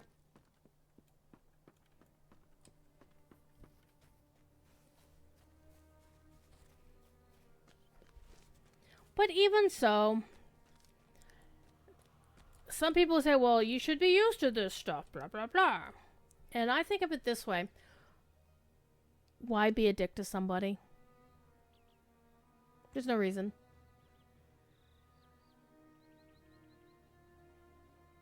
That's the bottom line. It's like, do you have to say this here? Do you have to say this now? Are you the one who has to say this? Do you have to say it at all? No. So it just basically tells you who you need to ignore, because their opinions have no value. But the basic notion that they do need... I mean, I would never say Standing Stone should never hire anybody. They totally... They could do so much with more people on the team. But it's not up to anybody at Standing Stone, right? It's like still vice signaling. It's like a neon sign going, I'm not safe to be around if you harass other gamers. Exactly. Exactly right. Oh, you are so warm. Come here. Come here. Don't meow at me. Don't meow and protest. Look, you're so warm. Look at this.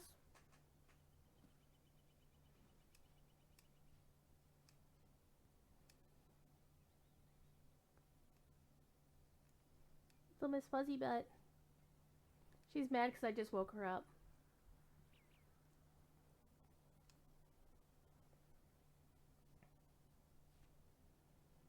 Hi, Kevin.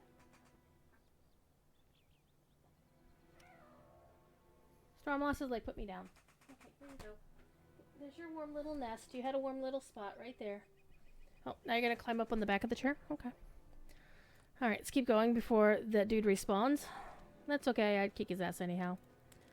Okay, these things clearly Nargok siphons. Hold on, let me take a quick look. Look at these. They're siphons? Why do they look like ballistae?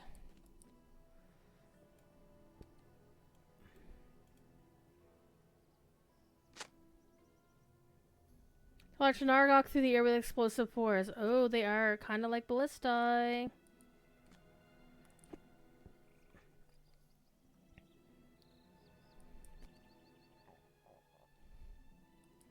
Okay, canon sketches, as opposed to canon sketches with one N. The Locher streamer who received partner in Twitch a few months ago also spoke about how she often gets blamed in game and tells by player. Who got partner out of the Locho community? I mean, I've gotten shitty ass tells in game before. Somebody who named their character Cordovan Simp or something. Oh, it's Meals? I did not know that. Cool.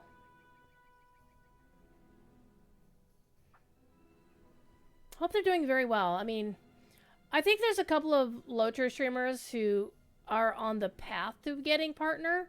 And I would be very disappointed if they didn't join the content creator program because they're really good.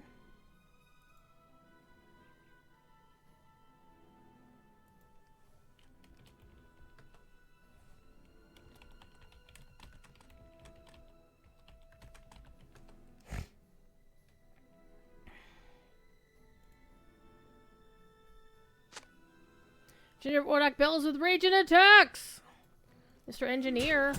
Man, look at this engineer. He looks like a Klingon. Looks like an old school gold lame wearing Klingon. Alright. Perishes by attempting to reach a nearby marked barrel. Ooh. It's sad how people are feeling free to just be true whores to others for no reason than others feel like it. Yeah.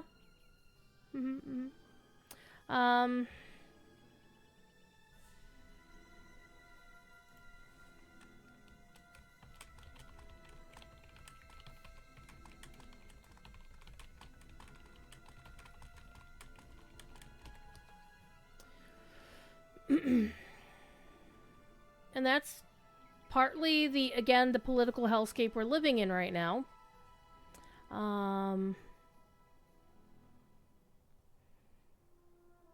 But overall, it's like people.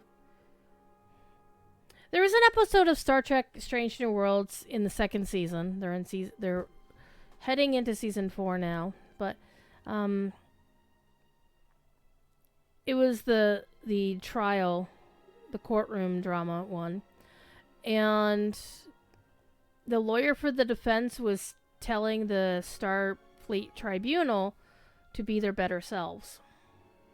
Even though the law said X, that the law also said Y, and therefore by choosing Y, you're being, your better selves. And people are so unwilling to be their better selves.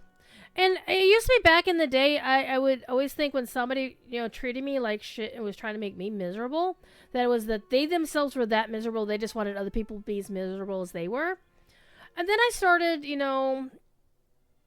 being more part of certain gaming communities and seeing more of that from the inside. Not saying it, just observing. And I don't think that a lot of it is people who are miserable who want other people to be as miserable as they are. I think these are people who get off on hurting other people. It's not that I'm miserable and I want to make everybody else feel as bad as I do. It's like, I'm great and I want to make other people feel miserable because it makes me feel even better. I'm like, what the fuck? People are towing the line trying to call each other's behaviors in the official without getting modded for naming and shaming. Yeah. Yep. Yeah, you see that in both Discords, actually. But I can tell you one of the two Discords is actually more on top of modding people for that. Storm Lost, I would like to play my video game. You're in my way. She just looked at me like, what? She's in front of my game screen right now. She's having a wash because I woke. See, if I hadn't woke her up, had not awakened her, she would not be in front of my screen right now, so I can't see the game. So one could say this is my own damn fault. But once she actually lies down and curls up in a ball, that's not lying down. No. Loaf is not curling up on a ball. You're still too high. I'm gonna make you move. No. Storm Lost. Stormlust, you have got to move. I need to see my screen.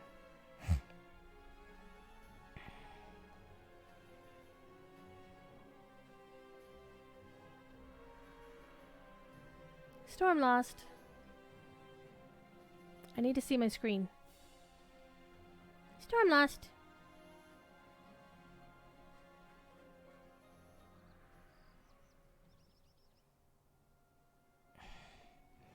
I'm gonna have to grab the cat and move her.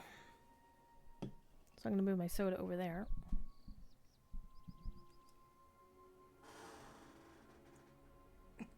Like, I just like touched her fur and she already opened her mouth to do a little protest meow at me.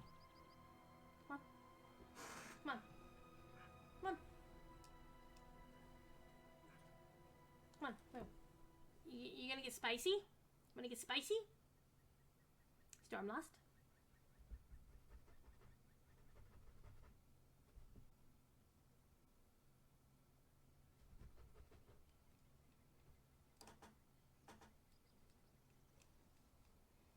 Adolescent kitty resistance. You're so cute!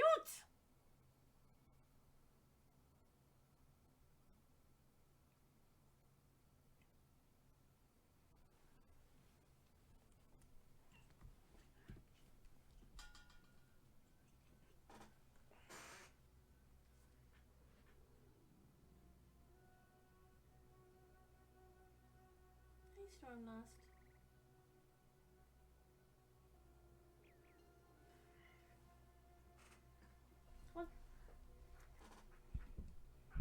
She was very much not happy. But I also can't see the screen when she's sitting there like that.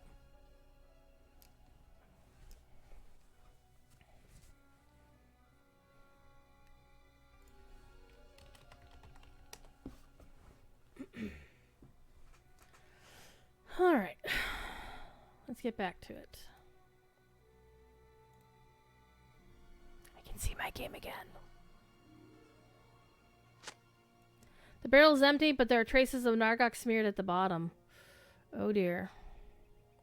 Examine this other larger marked barrel. You can see the Nargok spilled.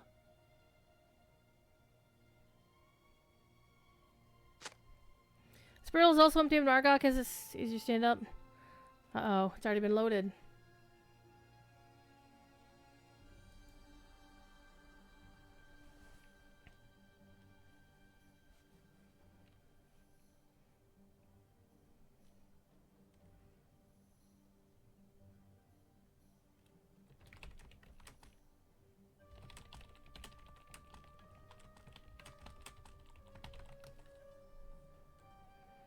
Alright, what you got, Cordon?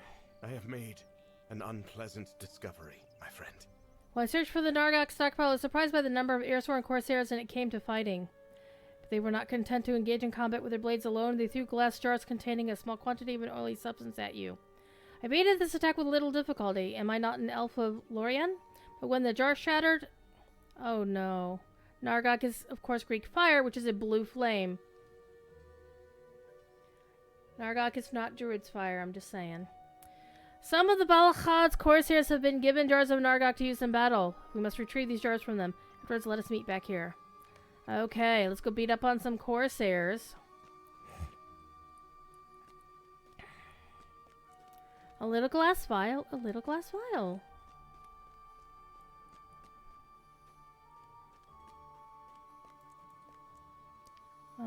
You don't count.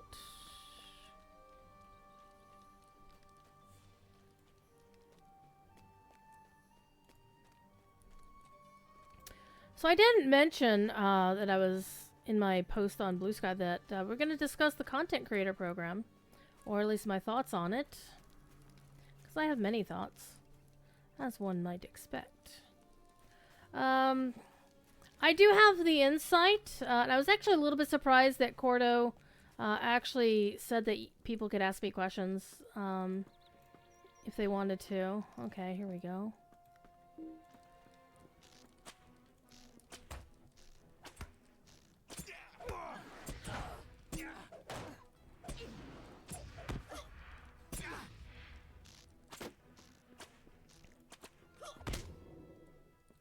Okay.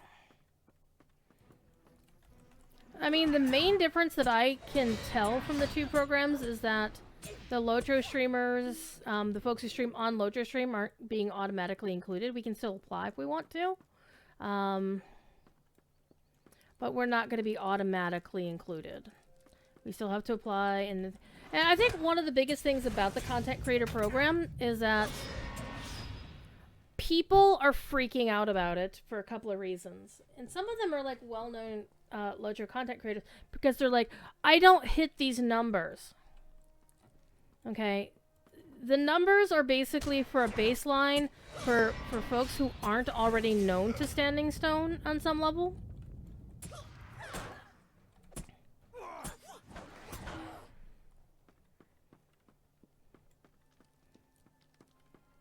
And I think that's where people are getting themselves hung up on is like, but I don't make these numbers. It's okay, you don't have to make those numbers.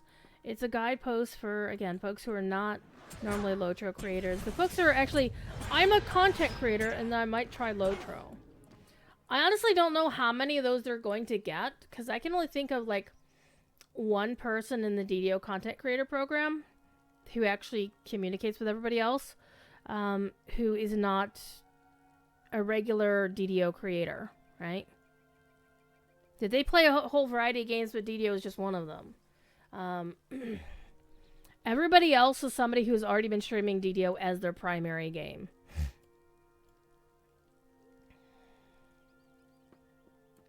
Alright, let's go back to Corridon in the workshop.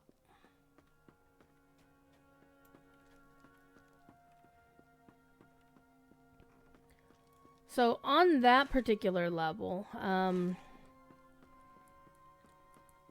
I saw the same reactions when the DDO one came out. Everybody was like, oh, only Shrimp Tom and Voodoo hit those numbers. The rest of us can just go pound salt. And it's like, no. There's actually a whole bunch of DDO content creators who now make those numbers on the regular. If they didn't before, they do now. So it's had that benefit to them. But the main thing is the one thing that some people are like, well, I'm going to apply and I'm going to give them what for. I'm like, they're not going to select people who are doing nothing but bashing Standing Stone or their choices. I mean, there's a big gulf between constructive criticism and bashing the game, the company, whatever. They're not going to pick the negative people. Yeah, they're just not going to. There's no point in... I mean, this program it isn't for folks who just want to get freebies, right? And I know there's going to be some people, we saw a couple of that, a couple of folks in asking questions about it, and they were clearly eyeballing the freebies. I was like, oh, I could get free expansions, I can get free VIP. It's like, yeah, you get those to, as an incentive, but you still have to put out the content.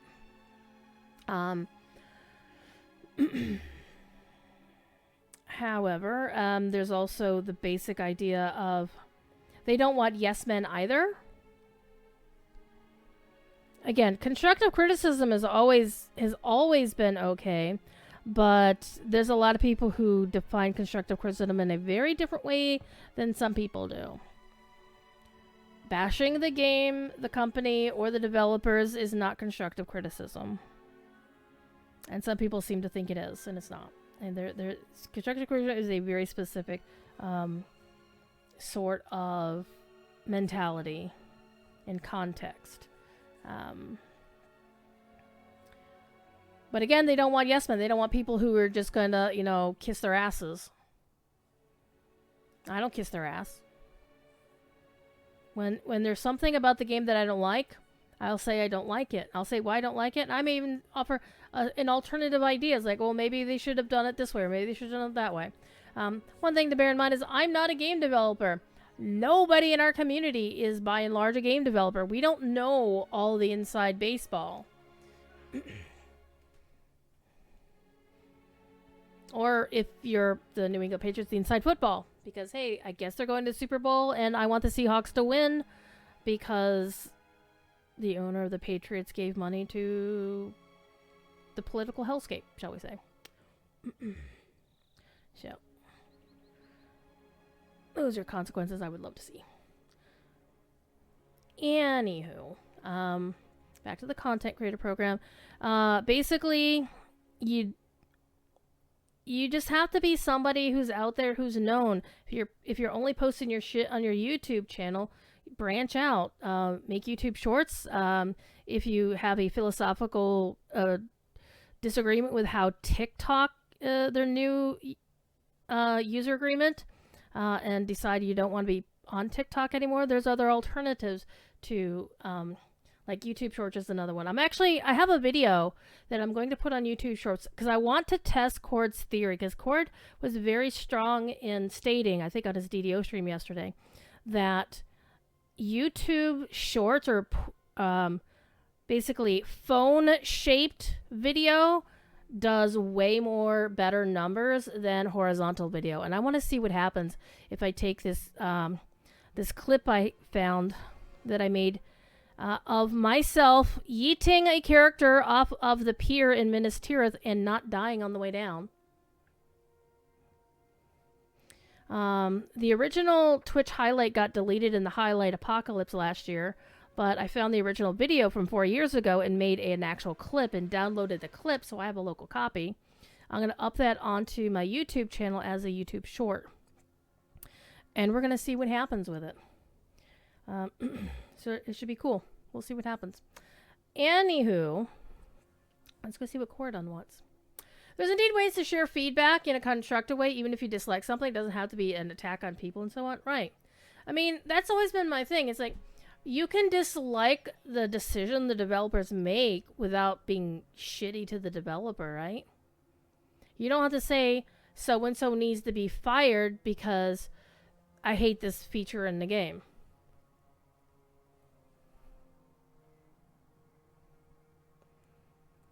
And I do kind of wonder, it's like, if you hate the game this much, why are you still around? Why are you inflicting this sort of hate? You don't like this, go find something else to play. And I will bet you $5. Not too many of them are so insistent on Tolkien, being such big diehard fans of Tolkien, that would be the reason why they stay.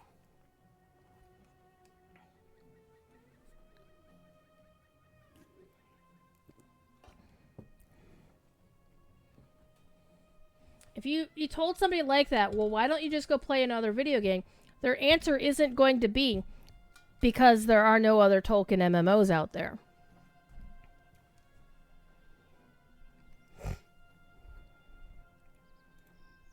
Did you separate the bottles of Narjak from their bearers? Narjak.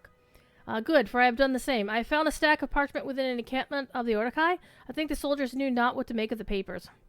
They are yellowed with age, and when we finish here, I will take some time to study them. We found not the stockpile we sought, but I think we discovered the reason for that. The Hungry Fire has already been loaded onto the ships, and any excess considered unnecessary for their siphons and cannons have been given to the Airsworn. It is more necessary than ever that we prevent the song from setting sail. May Kurduan have the time she needs to distribute the blight among the vessels of the fleet, and may we capture or kill the ones who might give the command to sail. But for now, we have done what we can. Okay, we need to go back. We gotta go talk to Hurhazi at the shore northeast of Fearwater Notch. You ran into a guy who made some very nasty criticisms of Rings of Power and said it was a bad adaptation and the Peter Jackson movies were a good adaptation. Come to find out he had not read the books. And this is my lack of surprise face. I would highly recommend, Moniflair, I know you know of this, but Ine Onyesha, and please let me know if I'm pronouncing your name incorrectly, because I would like to do it correctly.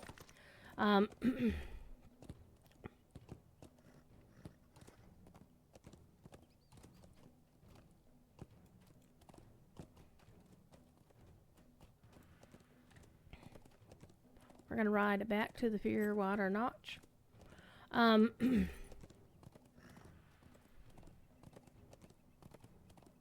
There's a whole last series about adaptations called Other Minds and Hands.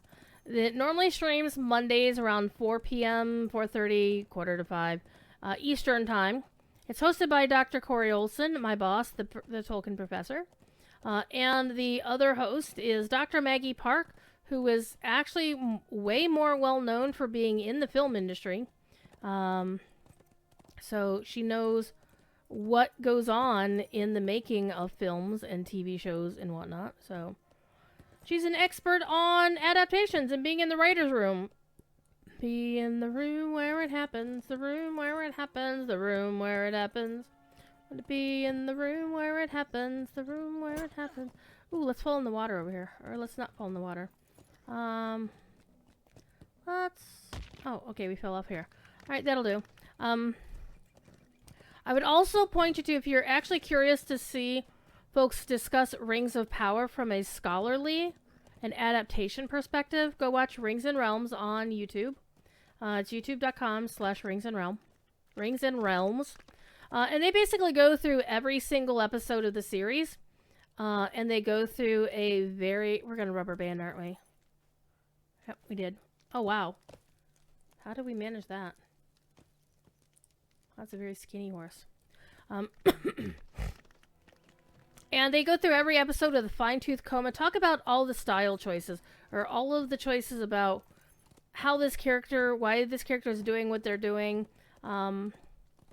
Like the infamous kiss between Galadriel and Elrond, spoilers. It was a ploy, and the only thing that was wrong with it, is the fact that they played the wrong piece of music for it. Beyond that, it was a perfectly fine scene. But they talk about where all the references are coming from, because one of the things that people don't understand about Rings of Power, don't give a shit about, is the fact that they don't have the wider Legendarium to work from. They have the same base licensing materials that Lord of the Rings Online has, which is The Hobbit, The Lord of the Rings, the appendices. Any of the wider shit, they can only make references to. They can only hint at. They did get a few extra pieces of permission for a few extra pieces of content. Or names like Anatar and whatnot. And Manwë. Lotro can't mention Manwë by name. They can't mention Anatar by name. They came up with other names for them. Euphemisms. The Elder King is Manwë. You can also refer to Iluvatar as Manwë, but Iluvatar is allowed to be used because he was mentioned in the 3 books. Sorry, the trilogy, The Hobbit, and the appendices. Like, Orome was mentioned, but Tulkas was not. So it's like, why isn't the brawler based on Tulkas and Lotro? It's because they can't use the name Tulkas. But they still kind of hint at him by calling, mentioning the Fist of the Valar. So let's grab that.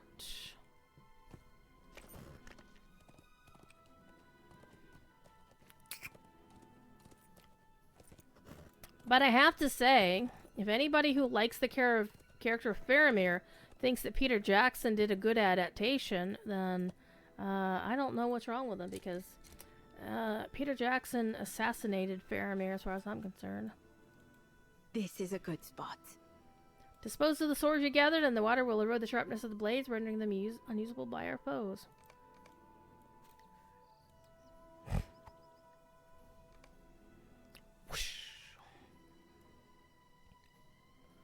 Alright, dispose of more weapons on the shore northeast. Oh, we got some more? We can do some more.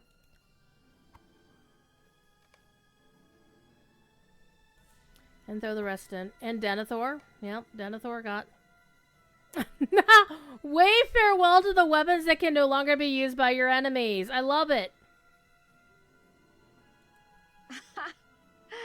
You amuse me, my friend.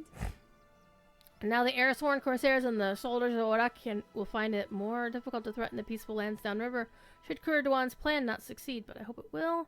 But we must plan for anything, and that is a lesson from my mother Gerhazi, and of the great hero Shurignin. Nice. Let's go back to Sigaleth and tell her the deeds have been done.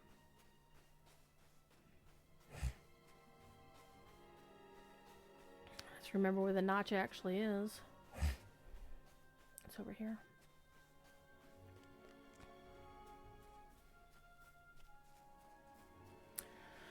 I always find it sad that the people who know the least are always the loudest about what they know.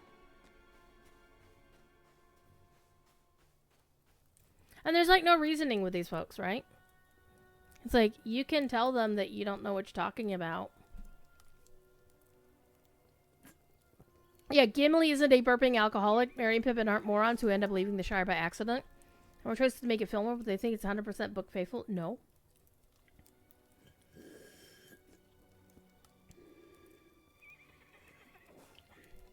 I mean, I could go off on all the shit that Peter Jackson movies did wrong. But one of the things that Corey and Maggie do in their Other Minds and Hands and in Rings and Realms is they don't talk about things from the perspective of, oh, they got this wrong or, oh, they got that right. They talk about where did they get this from? What clues led them to... Can we determine how they got to where they got to based on what's in the books? And they found, based on the fact that there's very, very little Second Age data, hard Second Age data they have access to, the showrunners had access to where anything else that they would make would be like a lot of what Lotro has made over the years, is taking what they know and extrapolating. And of course, Justice for Fatty Bulger, man. He gets some in Lotro. He definitely gets some in Lotro. Yeah. Things that Peter Jackson changed. Arwen was not at the Fords of was not the one who saved, was not at the Fords of Bruinen. Justice for Glorfindel, right? Faramir. The whole Eowyn is a cack-handed cook. What the fuck? The whole dwarf tossing thing. Justice for Sam Gamgee. He was the master of Bag End when he got back to the Shire after he saw Frodo off at the Grey Havens. Why did Sam just go back to being the dude here living in this small house? Why couldn't they spend a few moments of Frodo at the very moment, like Frodo giving Sam Bag End? You could do that without the Scouring. Justice for the Scouring of the Shire, just because Peter Jackson didn't like it. In the Hobbit movies, they were closer to their source material, but I love Billy Connolly, but I hated Dan Ironfoot. I love Sylvester McCoy. That was the worst role he's ever played as Radagast. Toriel, great idea to have a female elf because, yes, they're female elves. Shitty with the studio executives. The executives said that, yeah, your character's not going to be a love interest. Yeah, we lied. Your character's going to be a love interest. Fuck that noise. She was a great character in and of herself, and then they ruined her. And used her as a plot device as a reason why Thranduil will suddenly stop being a grade A dick. The Roscabel rabbit sled chase is greatly improved by Yakety Sax. Most everything is greatly improved by Yakety Sax. Just saying. Like any of the action movie sequences in the Battle of Five Armies, completely unnecessary. Rankin and Bass made a better Hobbit adaptation.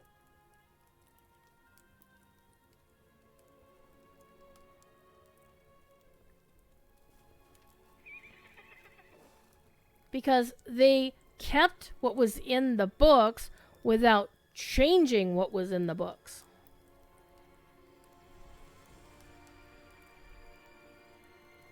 We are almost finished now. Only one thing remains to be done. We must put an end to Nakasi and Balchad. And now we're gonna get ourselves some shoulders. Let's grab those. And Goatee Elrond. Justice for Frog Dude Gollum? Yeah. And I love Elrond's starry circlet in in the Rankin Abass. Oh my god! Hold up your taters! Show them we're friends! I have a tater. Welcome, Patine and the Raiders from the official Lotro stream channel. I guess I should stop swearing about things. We have been discussing the poor aspects of the adaptations of the Peter Jackson movies. It's a Lotro stream tater. Oh, if it floats in the air, it's a levitator. I like that one. Because Monothlair ran into a guy who made some very nasty criticisms of Rings of Power and said it was a bad adaptation. The Peter Jackson movies were a good adaptation. And come to find out, dude hadn't read the books.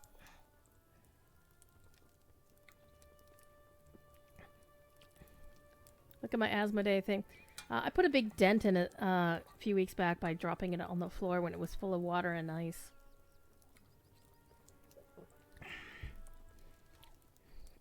All right. Let's get our new shoulder pads. Ready to deprive this fleet of its leaders. Oh, we get housing decos? Hell yeah. Oh yeah.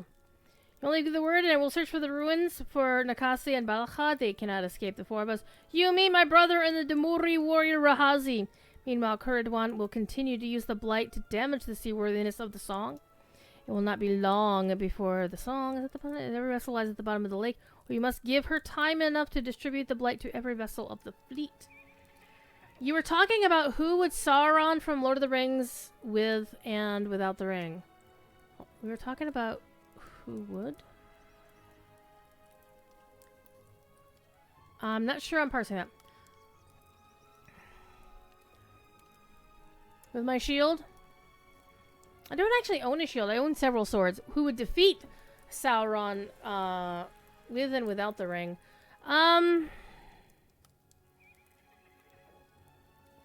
Obviously. What up, Toadster? How you doing? Welcome in.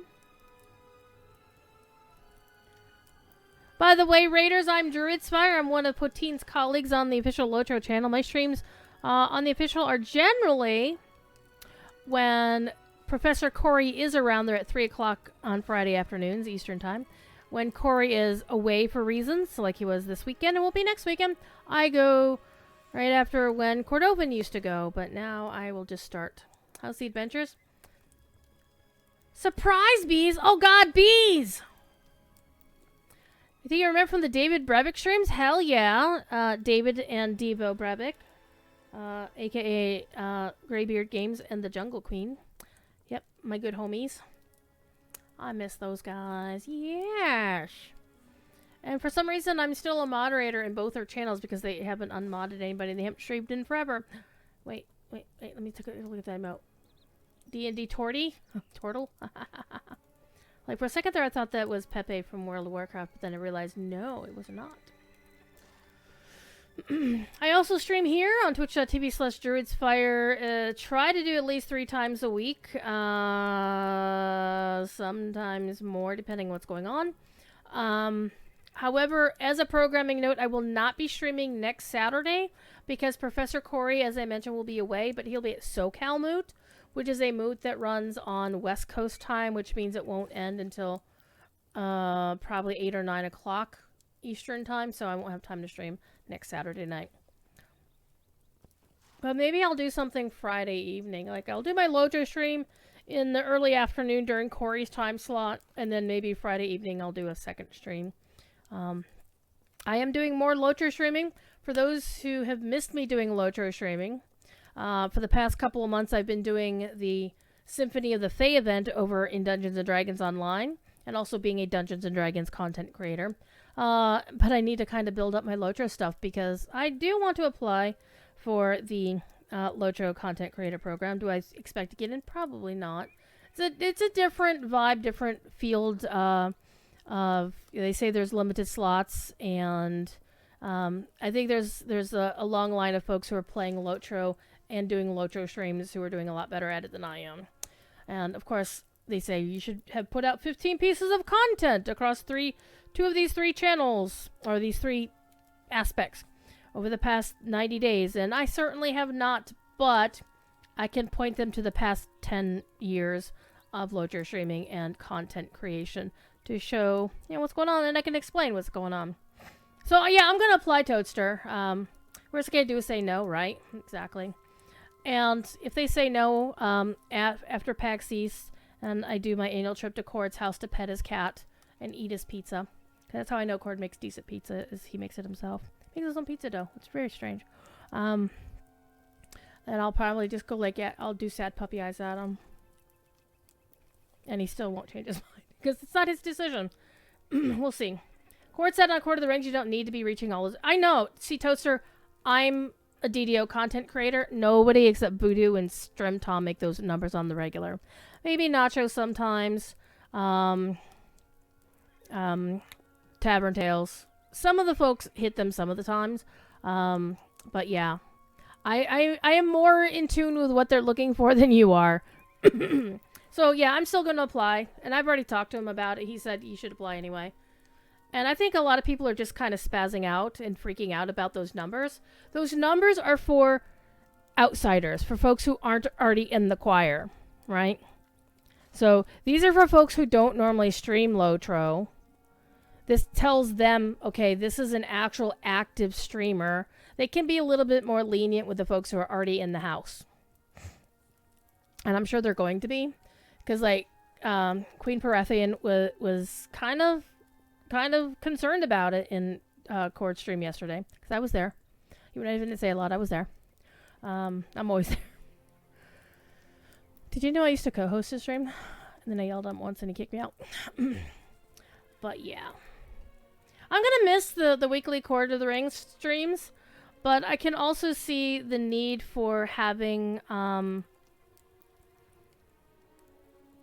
the guy be able to spend the time that he normally spends producing 2 streams a week to use that for other duties. And dude works practically 2 whole ass jobs. So, wait a minute, I got that? When did I get that? Oh man, not even paying attention. Druid, Jesus, pay attention. But let's put on our new thingy here, and let me yoink the essences out of the old one so I can just remember to sell it. Yoink that, yoink that. Okay. Now, which one am I looking for? That one. So this is how you can tell whether you've got it equipped or not. Does it have the sword icon or not? I did not realize that until yesterday. So the more you know. Goes right in the bag. Now I can remember just to sell those because I don't need them for anything. Why don't I do the weekly stream? I do a weekly stream, Lom. I do a stream on Fridays on Locher Stream. But I think what I'm probably going to do is, I think I'm actually going to put more prep time into my stream. Now, I'm not going to try to take Cord's place. Because I can't, because I don't work for Standing Stone. I don't have the insider knowledge. But what I can do is I can gather all of the news that happened since the last week's stream. And like all the announcements for Standing Stone, if I find any upcoming events. You know, I can mention this stuff. I can say, okay, they announced this was going to happen then. They announced blah, blah, blah. They blah, blah, blah, blah. That way people can stay informed. I would, trawl through the forums to find... Because I don't read the forums in general. I read the staff tracker.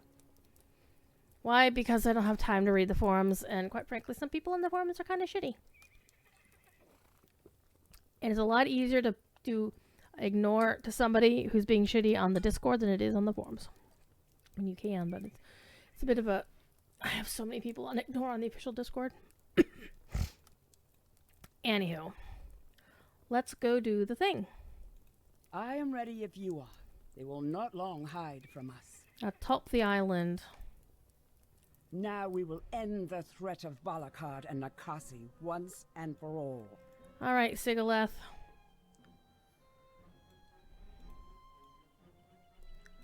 Balachad, it's actually Nakasi must be somewhere within the ruins of Kashikin that sit atop this island.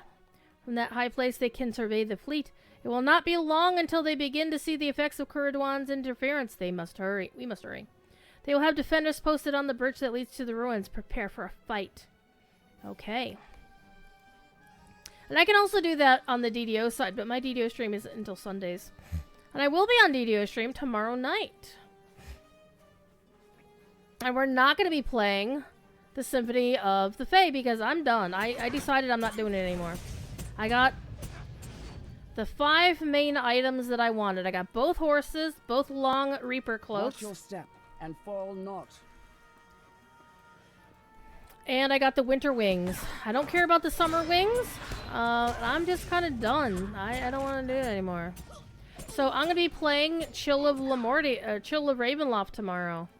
I'm going to be playing my newly returned to max level main character. She's a new main, actually. She became my main last year. My old main is still around, but I like my new main better. Two-handed fighted paladin. Has 5 past lives, or 4 past lives, and she's working on her 5th life right now. She may be able to do R1, I don't know yet. We'll find out.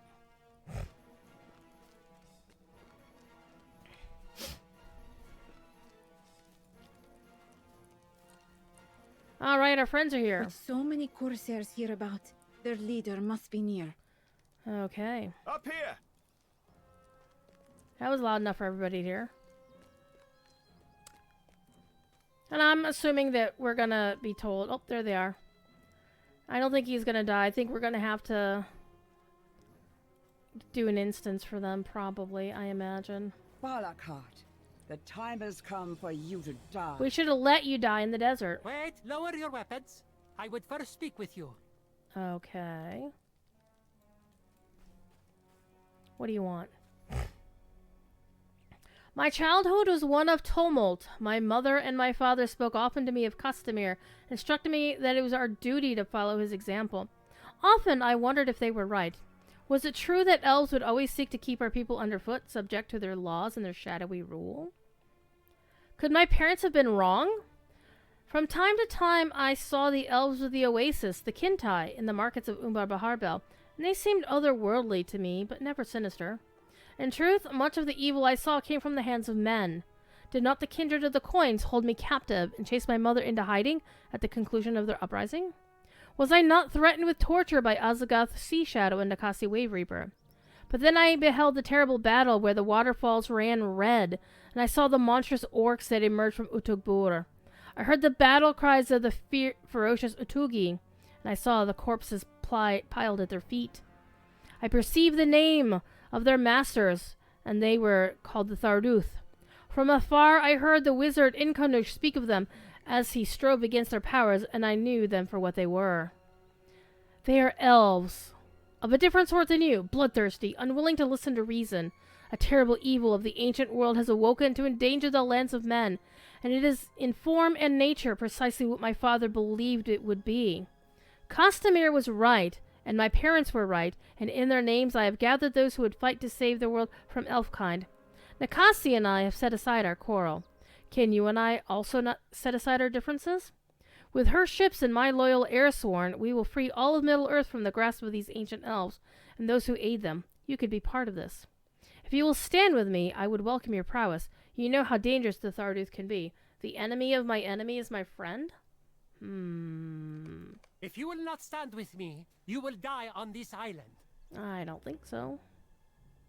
Not if we have any say in this, Balachad. See, he says it right. She does not. Then let us settle the matter and be content with the result.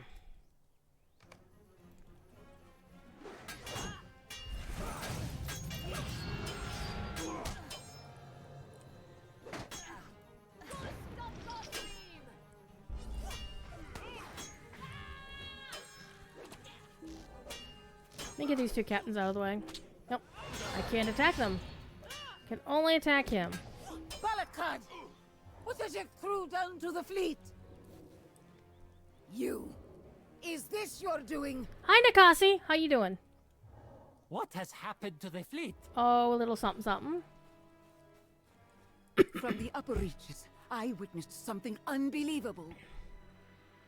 The ships of the song have begun to take on water. I didn't have nothing to do with it. It is true! The nearest of these ships begin to sink! Haha. I know not how you have done this, Wasn't me. I didn't do it. but you cannot have damaged every ship of the fleet. Maybe. Balakad, command your ships to sail.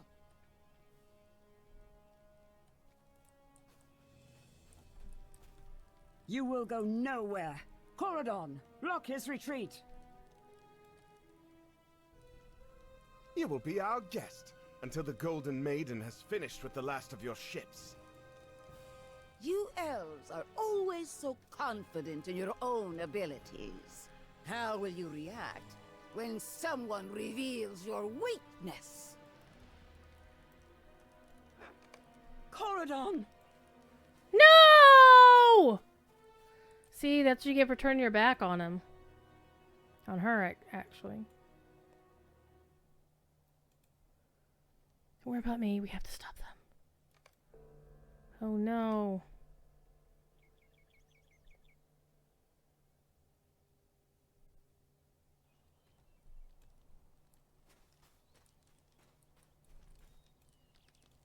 This is bad.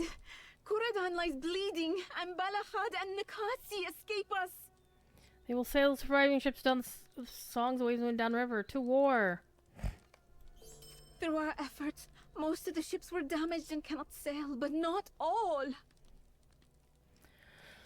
Okay. Balahad and Nikasi will sail the remaining ships of the song down the river Ikardban, endangering all the lands through which it flows. Mount your steed. The city of Umbar Baharbel lies to the mouth, and you must, if you bring word of the approaching ships to the rulers of the city, they may be able to close the river gate before the Song of Waves and Wind passes the city.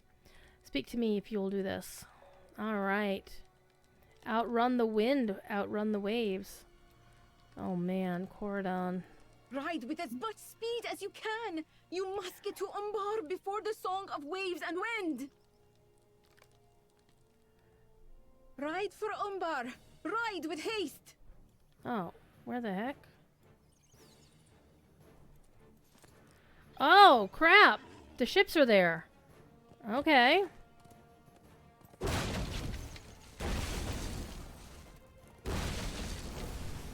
Oof. Let's do that. Let's not do that again. I mean, that's blue fire. You know, I normally love blue fire, but I don't love it now. Alright.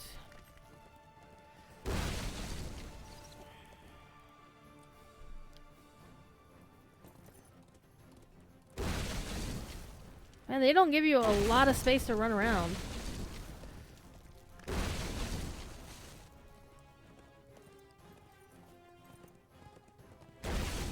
I think it would probably be easier to avoid these if you weren't riding a war steed, but then you would get knocked off your regular horse all the dang time.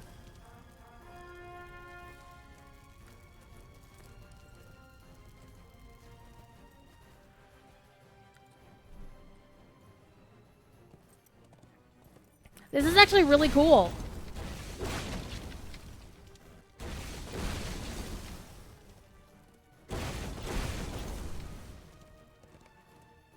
Cannons fall silently behind you as you outpace your enemies, but Umbar remains far distant.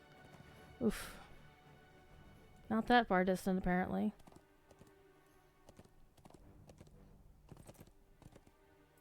Kashyyyk leaps from his guard spot, calls for me to stop. Alright, what you want? What drives you to Umbar Baharbel with such reckless speed? Is that me? Oh.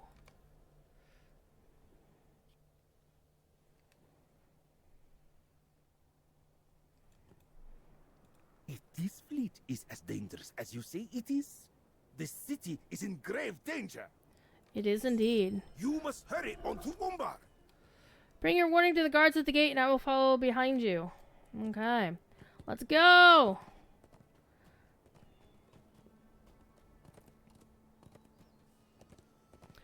I find it interesting that these aggressive boards are now green to me and they're about to be gray because I'm so high level.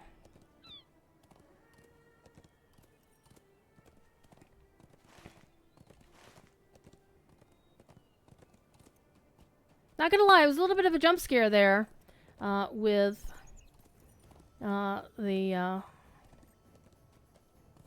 the artillery firing at me.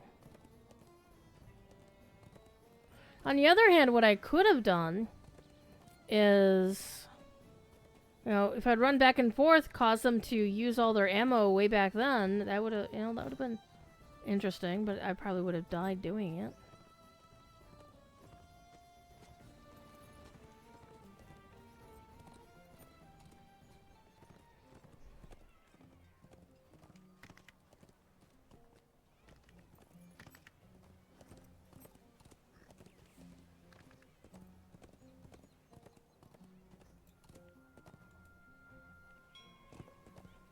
A hostile fleet sails towards us down the river Ikorban? That is absurd. What proof have you of this? Waste no time. Warn the folk at the waterway market.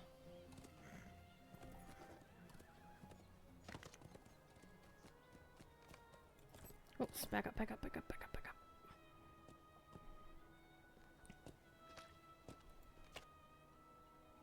Will they heed me? Unless some of the folk give you their attention. Okay. A fleet of ships manned by the Erzwan approaches from the river Ikorban? How can this be? Alright. Talk to Sadi. A hostile fleet approaches from the river? Can this be so? A rumor monger, well, she will definitely be helpful. Alright, well, the first sea's over here. Are we in danger? Yes. You are definitely in danger. I know you for a friend of the city. If you say a hostile fleet approaches Umbar Bahariber, then it must be so. Let's arrange for the defense of the city. We must get everyone away from the river. Talk to Daxamat. Dax, where are you? Dax rashes through the crowd. What is this I hear? Tell me what I can do. Yes, Dax, to spread the word to the people of the city that a fleet of danger ship carrying orcs and Ordokai soldiers approach from the Ikarban. You will find my brother J-Jax. Hey, we get to hang out with J-Jax again at the Forum of Bith Gabar. He will know what to do. Alright, everybody gonna run off. And where's J-Jax? J-Jax is way the hell over there. So, let's go. Alright, we'll go this way. Let's go through here.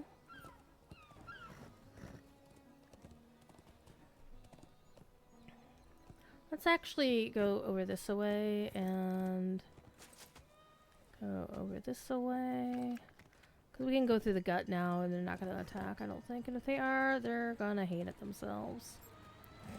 Okay, this is not a way through. No, no, no. It is. It is not. Let's actually go back.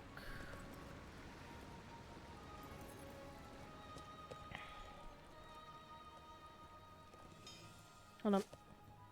Hold on.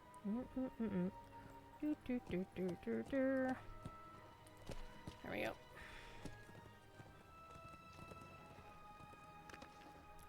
That's what I was looking for. Up this way.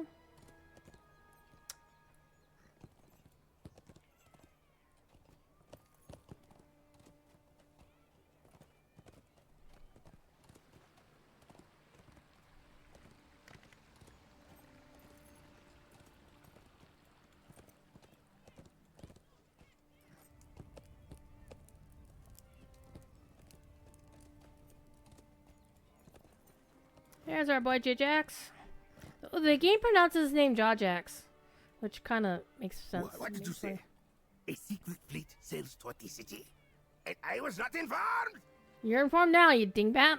I tell J-Jax that Nakasi, Wave Reaper, and Balkhad have taken control of the Song of Waves and Wind and equipped its ships with dangerous Narjak weapons. If it's not kept from leaving the Ikarban River, all of Middle-earth will be in danger. You need the kindred of the coins to close the river gate? You will want my help on this. Let me know when you're ready to speak to them. Let's go with J-Jax. Let's do the thing. Oh, Thad just went live. We'll say hi to Thad as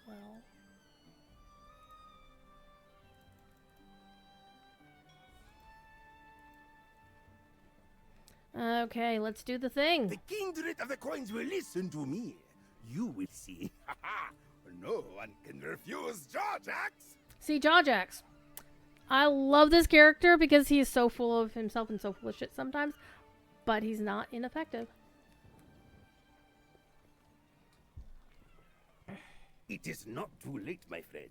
Our warning will reach the kindred with hours to spare. Alright. Gallagam, get out of my way.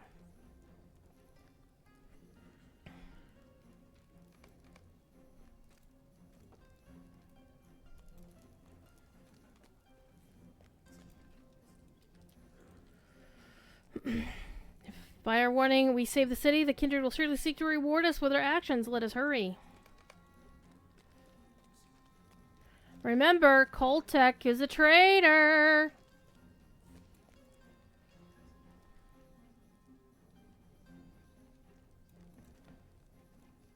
Why is he running in with a sword? Hey, who's Gadar? Harmalak, how you doing?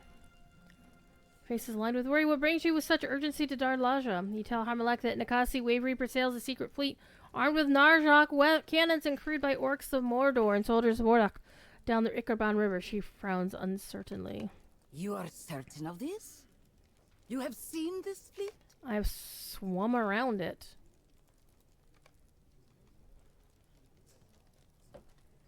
You must order the closing of the river gate. Only the kindred of the coins can prevent this fleet from passing the city. For what reason would Nakasi harm Umbar Baharbel? Because you kicked The her out. hatred she bears is for Gondor. Gondor. She rolled. But Oh, it is in your power to prevent this. here comes Koltek. The river gate will remain open. If the Song of Waves and Wind is to be the doom of Gondor, I will not stand in its way. How is it you know the name of this fleet, Armelak? When neither of us have spoken it out. Uh-oh.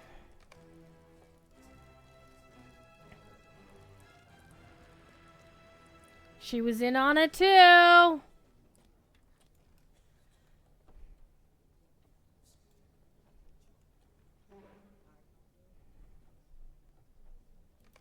This Corsair fights for Umbar, not for the usurping kindred. All right.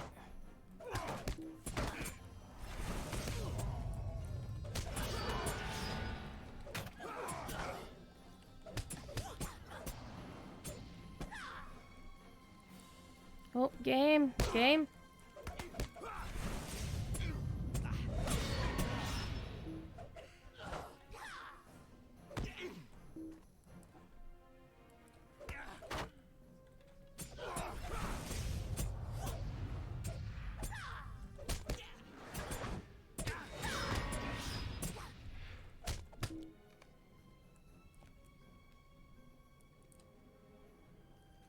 Koltek. What you got, son? You know, there's little to be gained by dying here. He lowers his voice to only you can hear him. Harmalak might have pretended she first heard the name Song of Waves and Wind from you. When you visit her in her manor, she is not as clever as she thinks herself to be. Wealth cannot buy wisdom. Only experience can do that. When Azagoth told us of the song's existence, neither of us believed in it. If the Dark Lord of Mordor could not reply upon such a fleet, what use could it be to us? But it seems Nakasi has done the impossible. The Narjok I sent her from Ashagir will prove the difference, I think. When Gondor burns, the folk of Umbar Baharbel will rejoice. We have to put our faith in Doxamot now. Seize them!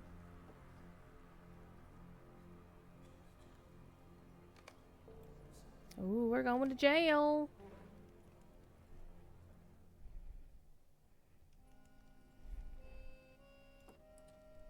Oh, wait, I'm in Doxamont. I'm Doxamont? Okay.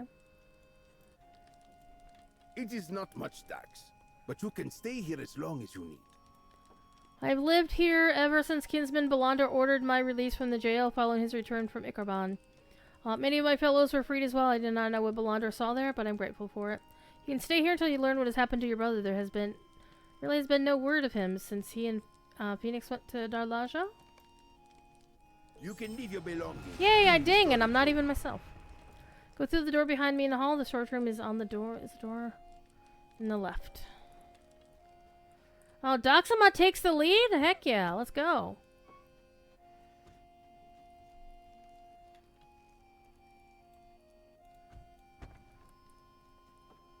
Yeah, this looks like a storage room.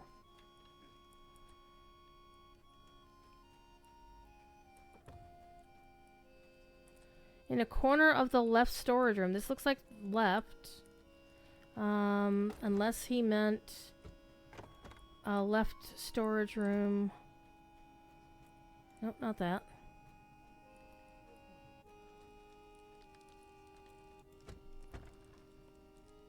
This also looks like a storage room. Also looks like a jail.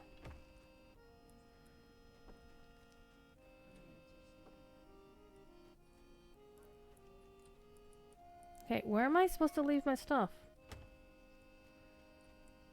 By the way, it looks cool.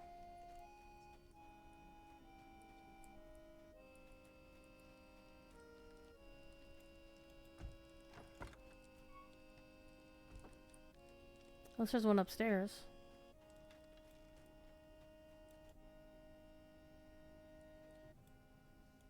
No, that is not a doorway.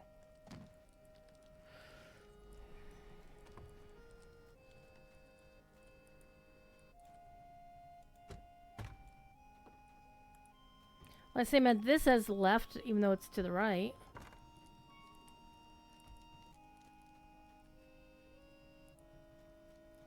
Oh. Yep.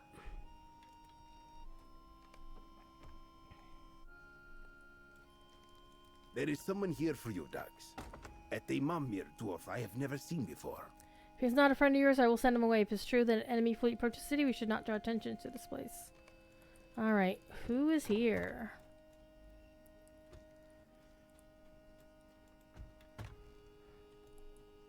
It is reeking a bit. Buruk. You've never met this terrier? What does he ask? Why does he ask for me? You are Daximat, a brother of Jojax. I have been looking for you. I have tidings of him you should hear. I spoke to many people hoping to find you, but at last Ramonger directed me to this place. Now hear what I have seen. I was in Darlaja when your brother and my friend, hey, we're friends, petitioned the kindred of the coins to close shut the river gate and prevent the approaching fleet from passing the city. Almost did I leave, but curiosity stayed my feet, and I watched from afar as they were seized by the guards. They were brought to the jail, and now are captives of Harmalak. Even Kaltek has sided with her. I can think of no just reason for him to do this.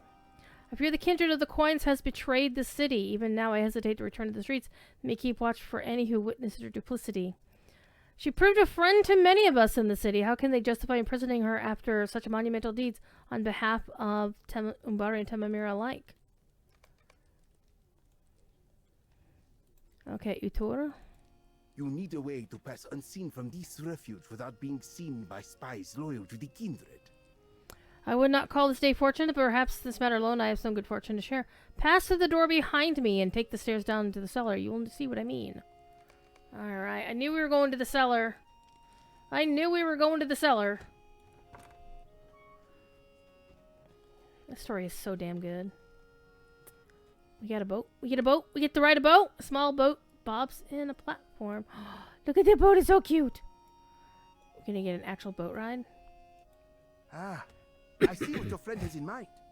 I know a waterway to Umbarmok when I see one. With this, I can enter and leave the refuge without detected by spies loyal to Harmalak. He shakes his fist in the air. I still cannot believe Kaltek would endanger the city this way. I have never known Phoenix to lie. I'm not a liar. And she was most clear that a hostile fleet sails down the river toward us. I may be able to contact someone who can get a message to the prisoners. I will return and let you know if I succeed. We're closing in, voices drift from above. Let's see what's going on. You might want to close that cellar door. You know,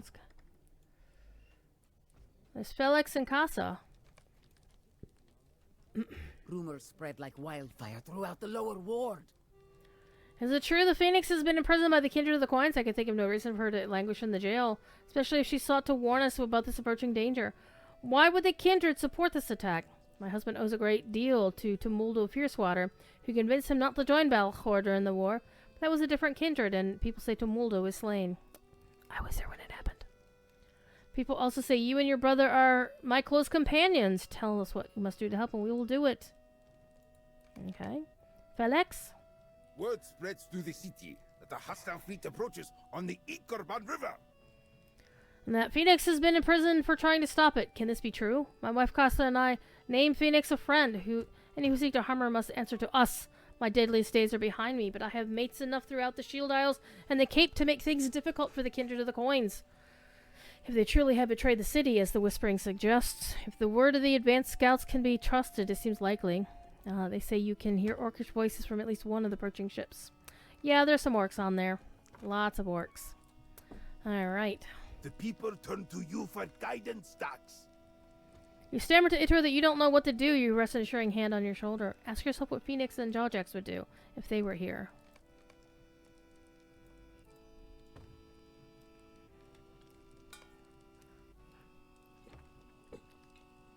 They would fight. Yes, we would. That is exactly right, Dax. Today we fight against those who betray us, for Phoenix and for Jawjax. None would mistake No, my name me was first. for one of the Corsairs of legend. My prowess is not in combat or swordplay. I spent many weeks in the jail when the nobleman I thought to rob of his purse proved more vigilant than I expected, so I would not recommend you assign me tasks of thievery. He laughed suddenly. There's one thing I can help you steal. Together we will steal the hearts of the people, right from under the noses of the Kindred. Folk have already come here searching for someone to lead them, and more are sure to come. We are going to need a place where we can make our plans. Maybe we just set up the room on the right so we can accommodate our growing numbers. Okay, I'm gonna set up this room. I noticed the table in there. Yeah, let's put the chairs right. There we go. Hello, Miyabi. Welcome in. This is a start. But You're there is more elite. to be done. 1337. The Kindred of the Coins has two places where their leadership can feel safe. Within the meeting hall of Darlaja and within the strong walls of the Citadel of the Winds. As our numbers grow, we will need to find some way of threatening these bastions, making the Kindred question its safety, the sources of its power. There is something else, too. You're new to Lotro? Welcome. Unfortunately, I'm playing the latest content, so these are spoilers for you. I'm so sorry. Armelak and Kortek have imprisoned two of our most significant figures, Dax. The city will not forgive this outrage, and as word of it spreads, the dominion of the Kindred must begin to weaken. Did they underestimate how beloved Phoenix has become to the people of Umbar Baharbel? Did they underestimate the popularity of your brother Jawjax? I think these were mistakes, Dax. By now we must ask ourselves an important question. For how long will the Kindred keep Jawjax and Phoenix in captivity? Are they still alive? And if they are, for how long will they remain so? I hope they are all right. Aww. They didn't take my weapons away from me. How stupid of them. May as well settle down. We're not going anywhere. Pass the time in the cage. In your... It's not a cage. It's actually a pretty decent jail cell. I'm just gonna pace back and forth. Did you hear that? Someone is coming. Like how they didn't take Gandalf's down. Well.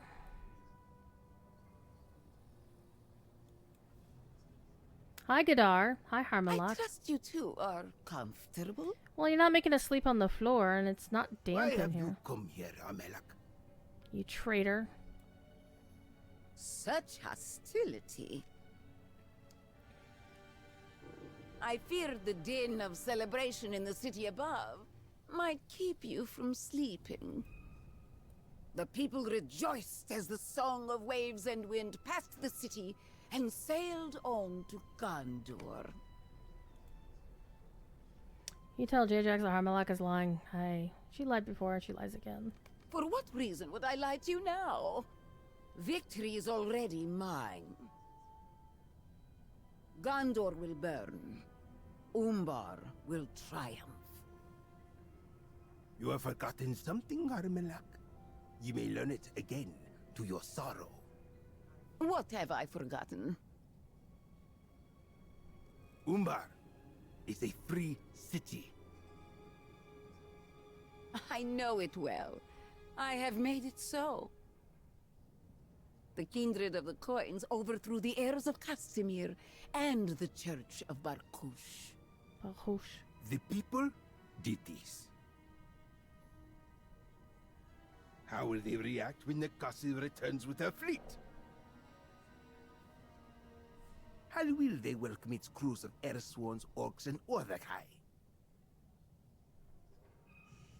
They will do as they are told. So much for a free city, huh? Maybe, but I would not.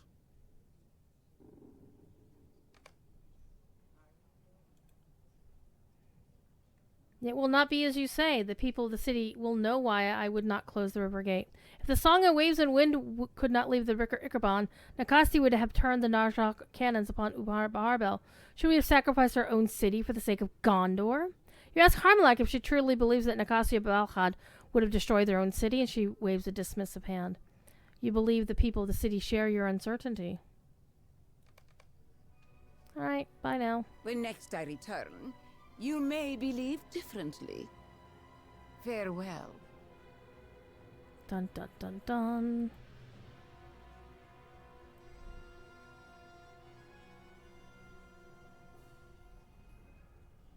You might as well get some sleep. We may be here a while.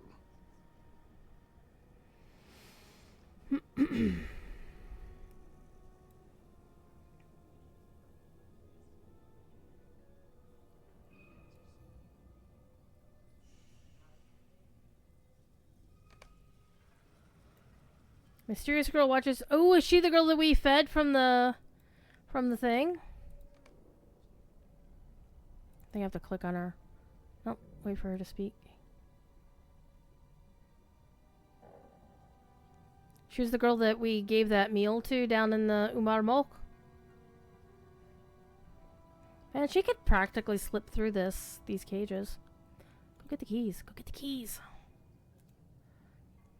I have a message for you from one of the Temamir. He says that the work continues. We need many hands to mine the Abishal, and we'll forge new medallions from it. Remain alert for its shine, and stay safe. The mine is treacherous, but there will be a light in the darkness.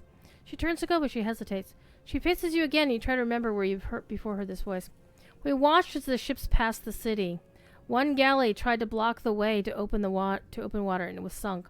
The terrible smoke of the cannon smelled foul. We saw orcs on the deck of one of the ships. They cheered as the ships of Umbar burned.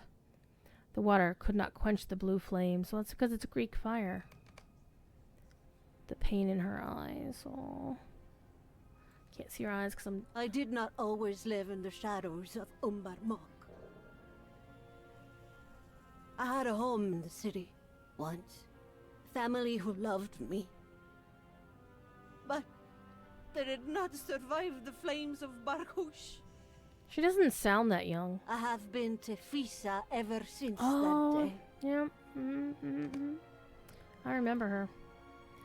You never saw her face before now, but it was Mumbar Malki that you spoke to Tefisa. She's one of the Tarasi, the forgotten children who made their way through hidden paths beneath the city. It must have been the Tamamir Boruk who gave her the message to bring to you in Jawjax. She studied your face closely.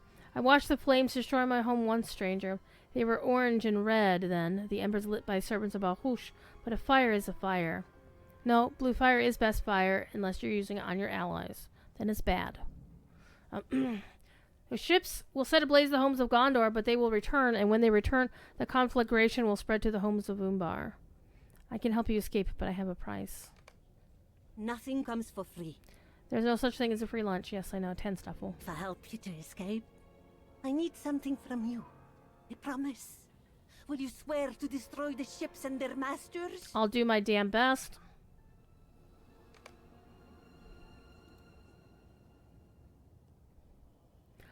Ooh, Ashanath.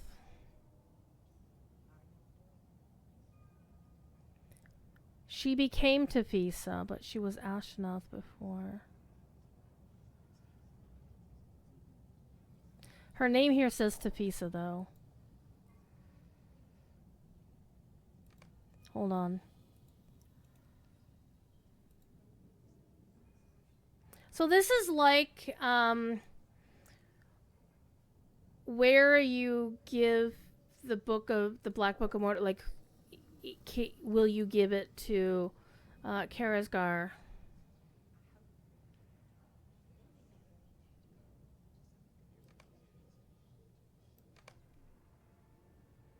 How can you know that name?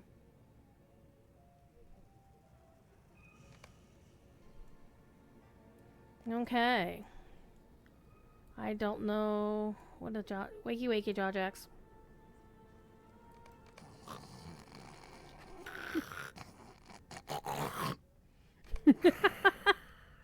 The voice actor had way too much fun with that. Hey, Nakur! What you doing? Messages arrive from all throughout the city, Daximat.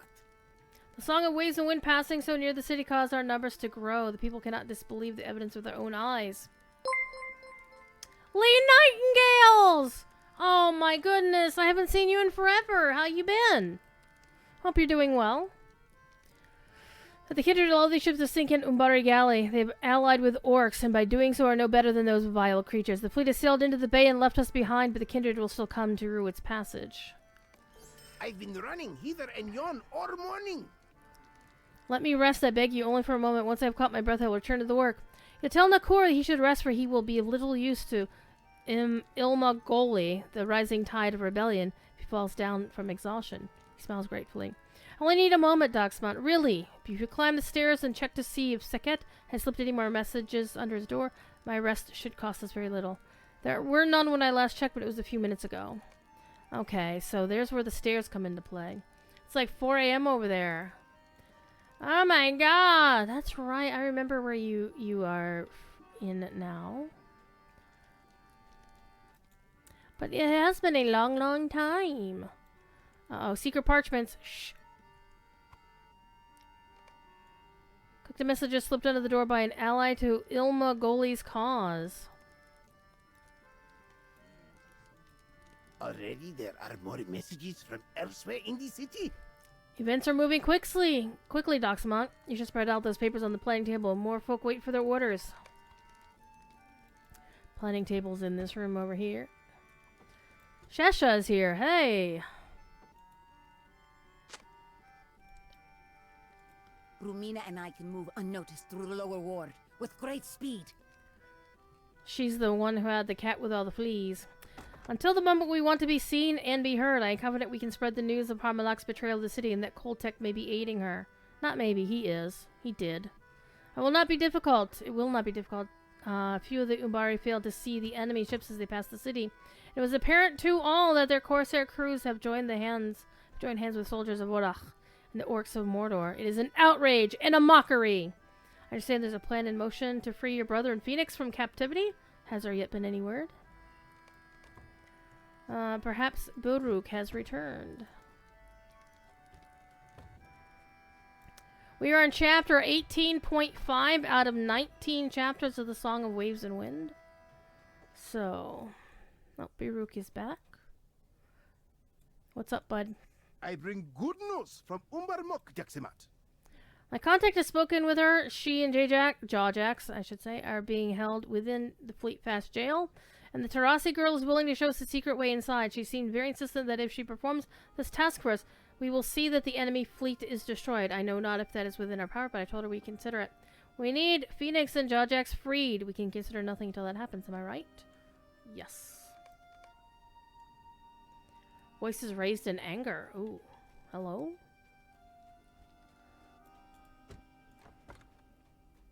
Oh! Rothog and Belandor, my friends! Two leaders of the kindred stand ready to fight. Can we avoid bloodshed? Let's not fight anybody. For now I relent. If you give me a reason to fight, I will not again lower my coppices. till the battle is done. Belandor and I were away from the city, visiting the arid hills of Damarzag. Damarzag. Ooh.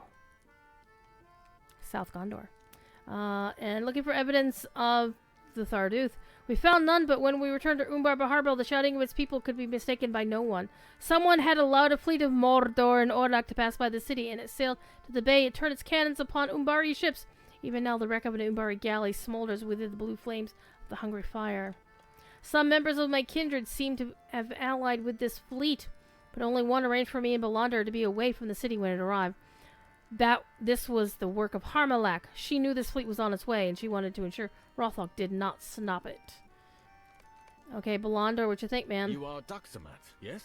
The brother of Georgax. These men follow your command? Yep. Ooh, I'm getting my first piece of 160 items. Even though I won't be able to use it for a little bit. But I'm 158, so we're almost there. Belandor looks you up and down and releases his hand from the hilt of his sword. I should have known something was amiss, Duxamat. Harmalak's sudden interest in the Tharduth should have raised my suspicion, for always has she dismissed the servants of Morgoth we faced in Urashtar as less of a threat to Umbar than others. To ask Rothog and I to travel to Damarzag to learn if they have any presence there, it seems an obvious ruse now, a means of keeping two members of the kindred from interfering with her plans. When we departed, I thought only that she was taking seriously the danger. But now we return and we must decide what can be done. Where am I? We should ask her for her thoughts. Imprisoned? We will need to do something about that. Something else troubles me. Some of the people with whom I spoke claimed that Nakasi commands the fleet, and she has joined hands with Balahad, the son of Balahor. The ships are crewed with air-sworn corsairs, orcs and Mordor, and Orcai soldiers alike. If this is true, fully half of the kindred of the coins have changed their loyalties. Nakasi, Harmalak, and Koltek can no longer be trusted to lead. Where's Tathata in all this? She has always been more solitary than the rest, but if she sides with the betrayers, it will be difficult for Rothog and I to convince the city that our position is just. That way is certain to lead to bloodshed. I do not fear it. I would prefer not to slay my fellows if it might be avoided, but we need to remove the blight from the kindred of the coins in order to cleanse it one way or the other. Ooh, I'm gonna get the guys of Doxamot? That's hot. Use the table in the planning room to address the gathering. Okay.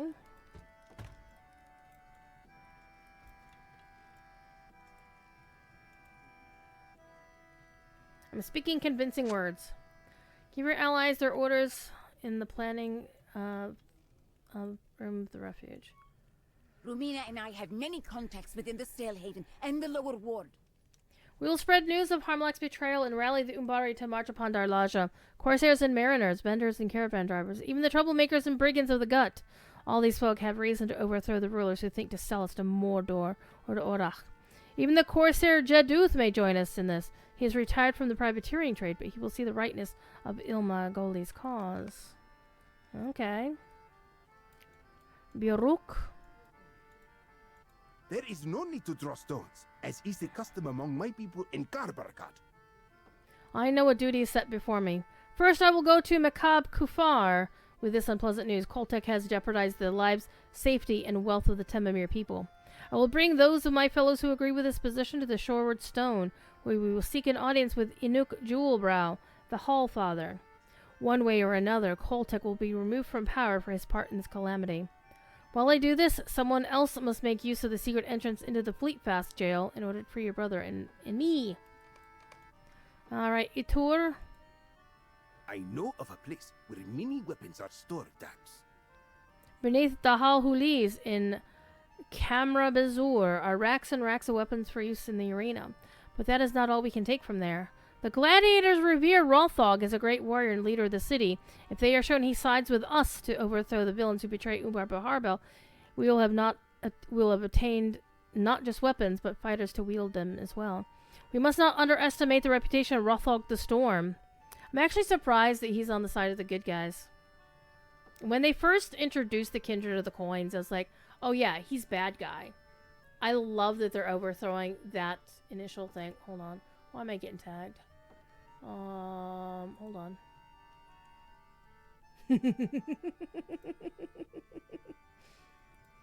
I had to deal with some a spammer in the Signum Discord this morning.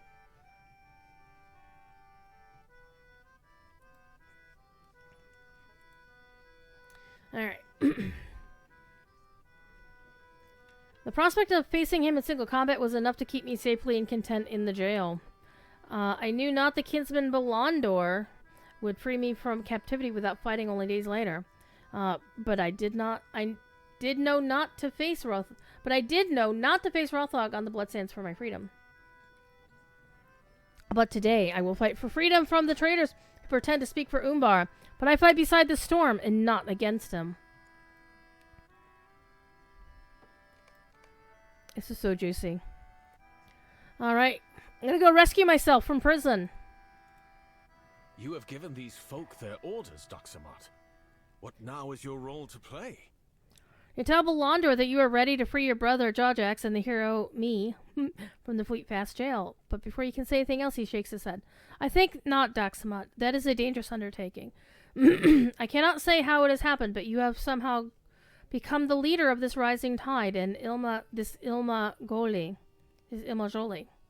Without you to focus these varied and disparate fighters, I think this uprising is snuffed out like a torch doused in seawater. You must remain here at this refuge in order to coordinate the efforts of Ilma Jolie. Rescue Phoenix, your brothers must be left to others. Oh no. Belandor is going to save me! Rothog and I will lead this rescue mission. They're imprisoned by those we counted as allies, even friends. The two of us must set this right. I will speak with the Temamir about this secret entrance he's discovered. Were it not now of use, I would rue its very existence, but it seems such a way into the jail will now help us bring our friends to freedom, and about that I will not complain. Regret not that you do not accompany us. There will be danger enough for you here. All the city will soon come alive with danger, and you must be ready to guide its furious voice. Okay, we get to be Belandor now? And good fortune go with you. Good fortune go with us all. Okay. What's up? I wonder if Gondor has already been defeated. It is difficult to tell the passage of time from down here. But if the weapons of the song are as dangerous as you say, it will not take long for Nakasi to complete her mission. La da da da da dum. And a whistle. Get them! What is happening out there?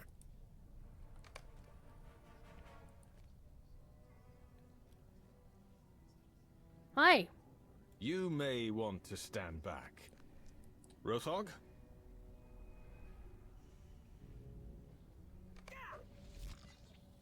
Okay, Kopeshes can't do that. Hi, Belandor. How you doing? It's good to see you again, but we have not time to catch up. Rothog and I will stay and guard the rear while you and Jawjax make your escape. The way out is downstairs. Doxamat leads the rebellion against Harmalak and Koltek. With every passing moment, more and more of the people join Ilma Jolie, the rising tide. I am sorry this has happened, my friend. I thought the sickness and the kindred ended with Azagath, but it was not so. Harmalak and Koltek have betrayed the city, and I must make it right. Okay. My brother has...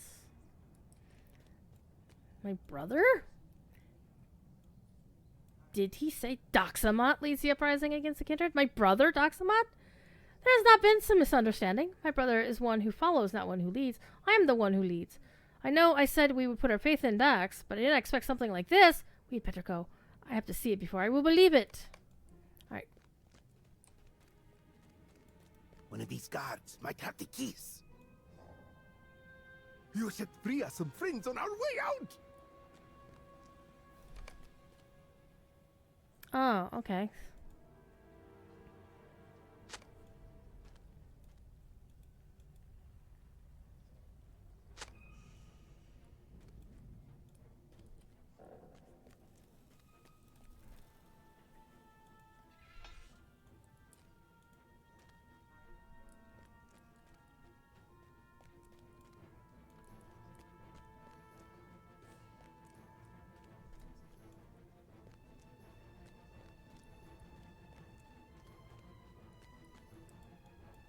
Storage.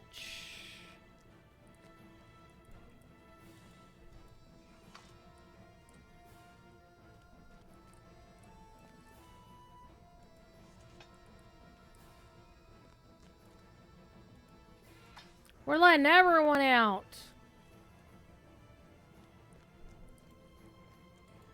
They're like one prisoner and they got rooms with like massive bunk beds in them. That's hilarious.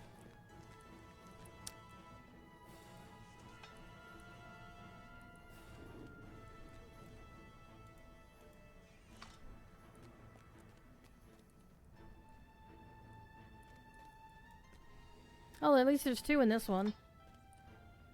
Is this a trick? No, come on. Come on, y'all. Let's go. We're just standing chilling. Alright. Tathata's here. Hi, nice lady. Kindred of the Coins is dead. It was created to protect the people of the city, not to burn them alive, as did the Church of Bahush. If the Umbari do not slay Harmalak and Koltek for their betrayal, I will do it myself. Below the city, I witnessed Belandor and Rothog traveling with great speed and pursued them. Had they supported Harmalak's treachery, they would be dead already, but it seems they too have not abandoned their wits. We are to bring you by paths beneath the city to the hideout where the uprising began. Are you ready? I hesitate. Images of thatched Gondorian cottages wreathed by blue flame flash before your eyes, followed by the homes of Umbari style suffering the same fate. You remember a small voice asking you to destroy the ships and their masters. Why have you not already left, Tatata? It would appear our prisoners have second thoughts.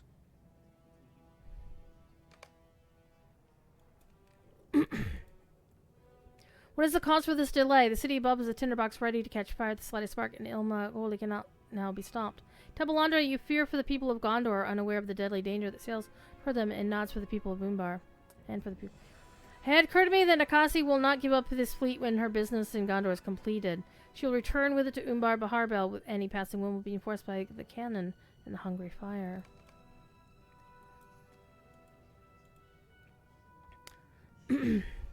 My ship Sotoka is moored in a hidden harbor not far from here, and none can match her speed when her sails are full.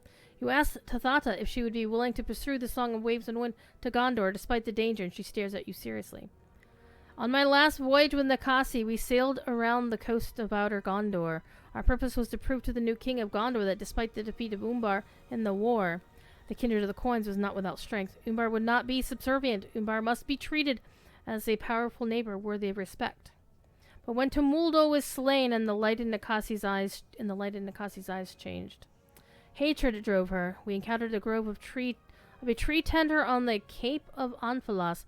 Later I learned from Nestina Nasorne that his name, at least in the tongue used by elves, was Leafshade. Nakasi threatened to burn his grove as a message to Gondor, and I told her I wanted no part of it. But had Nestina Nasorne not surrendered to her, I know she would have burned the grove with fire and torches and all of Gondor beside. Now she possesses the ability to do just that. If my ship Sotoka can stop her, I cannot remain idly by and claim to have not aided her. For Leafshade, if not for any others, my ship is yours. Agents of Koltek and the Airsworn stand between you and the hidden harbor. I hope you are ready. Ooh.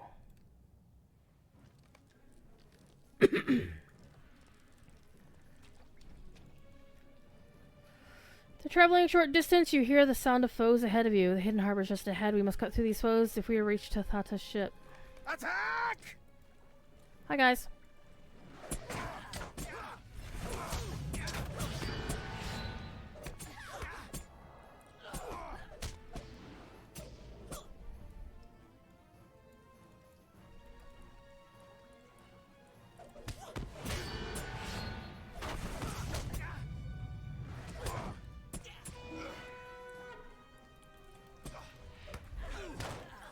A Koltek's foot soldier. Oh, man.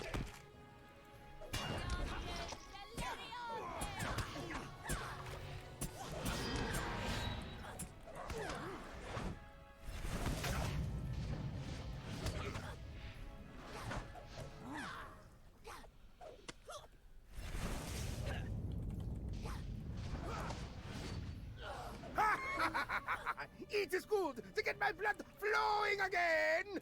Tatata ship is near! I remember this. Alright, is more to... So the freed prisoners are gonna go with us, apparently.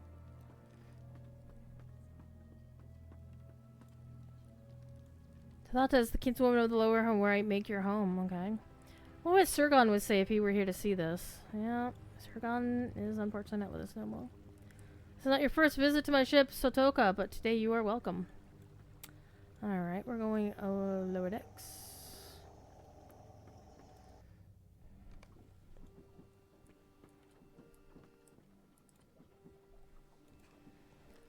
Ah, this is more like it. I've always been more at home aboard a ship, even if that ship carries me to dangerous battle in defense of Gondor, of all places.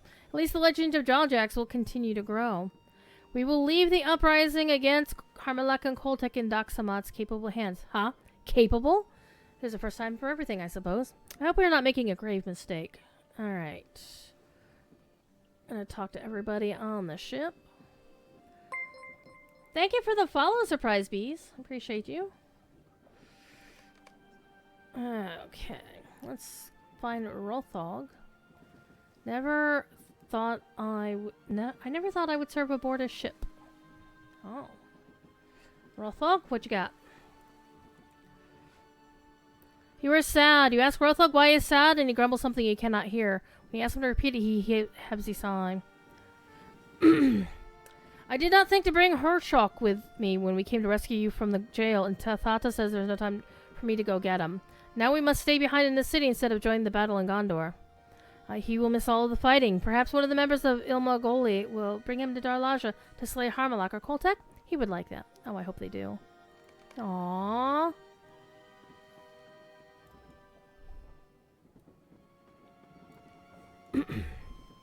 Sirgon has been on my mind these last few hours. What would he say to know that I now sail to his home of Gondor in a desperate bid to defend it from destruction? I know the answer. He would smile and clap me on the back and say he would do the same for my own home. What do Gondor and Umbar have in common? Sons and daughters who would die for them against any threatening danger. This is true.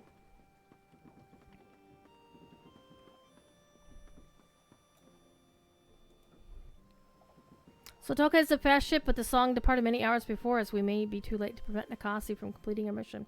She is driven by vengeance, not just for the death of Tumuldo, but for every injury and injustice she has suffered during her years of life. Each of these wounds has fed her hatred, and now she has been blinded by her desire for vengeance. She smiles grimly, a most rare sight indeed. That is the meaning of Sotoka. Vengeance. Is it chance or plan that speed us in pursuit of Nakasi aboard a ship of vengeance? I cannot say. The world is a curious place.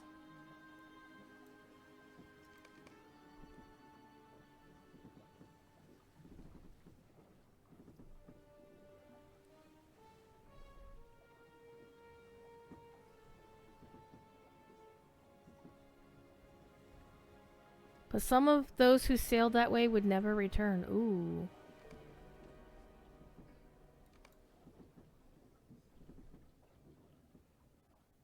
Oh. Where are we? The Harland. They made it this far?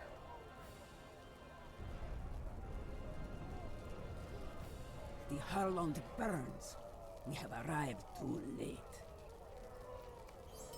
Gondor cannot be without defenders. Where it's knights, where it's fighters, the king of Gondor would not permit an incursion so near to the White City to remain unmet unless he had no choice. We must press forward to the northwest in search of any who would stand against Nakasi.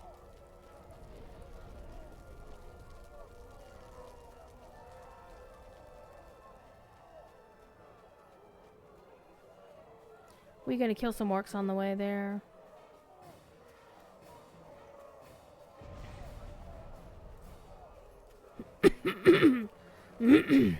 Soldier of Gondor beckoned you to him. Is that you? We are hard pressed here and lost many men in an attempt to learn what villain bedevils us. Thought the Corsairs tasted bitter defeat during the war and their fleet destroyed. You tell the soldier that the Song of Waves and Wind has been kept secret from most of Umbar, but a number of their captains schemed to use it against Gondor. We sallied forth from Minas Tirith. We first received word of enemy ships sailing toward the Harland. King Elisar led the charge, but we could not get near enough for fear of the terrible blue flames fired from their weapons. Is it true they had wrought new quantities of the Umbari fire? King was pushed away from the river. Find his men to the northwest past the graveyard. Ooh. Graveyard?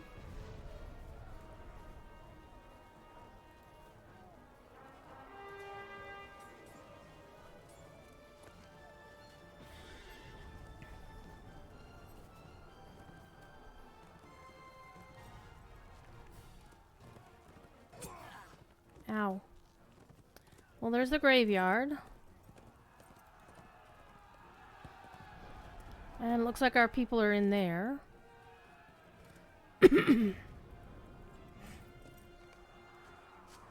Born Deer calls out a greeting as I approach the upward slope. Do my eyes deceive me? No! You have returned to stand with us.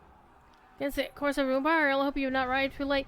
We traveled with King Elisar to Outer Gondor that he might hear the conserve of his people and help them rebuild from the war. Did not think we'd so soon be thrust once again into such horrors as have come to the Harland this day. It was my duty and Lornian's to safeguard the king, but how can we protect him against the fleet? They wield such terrible weapons and is crewed by every enemy that has ever vowed to destroy Gondor. Corsairs, Haradrim, and orcs. All united in hatred against us? King Elisar established a camp on the overlook atop the sloping path. Go to him and learn what can be done against these invaders, if there be anything. Okay. I do have, by the way, the guys of Doxamot to use. There we go. I'm going to send the housing items to my housing person. Clear a little bit of bag space that we need. Actually, this can go to silver as well, because that's housing.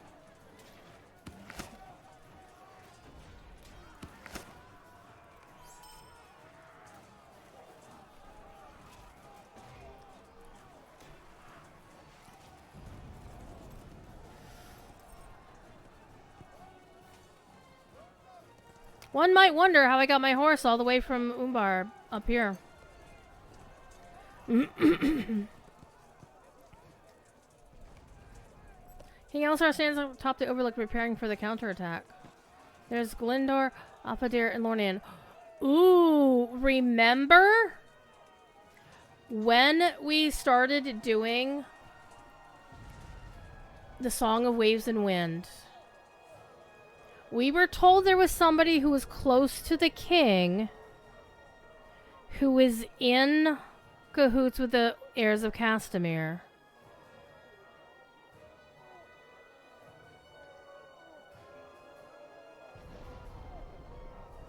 I think it's going to be one of these three.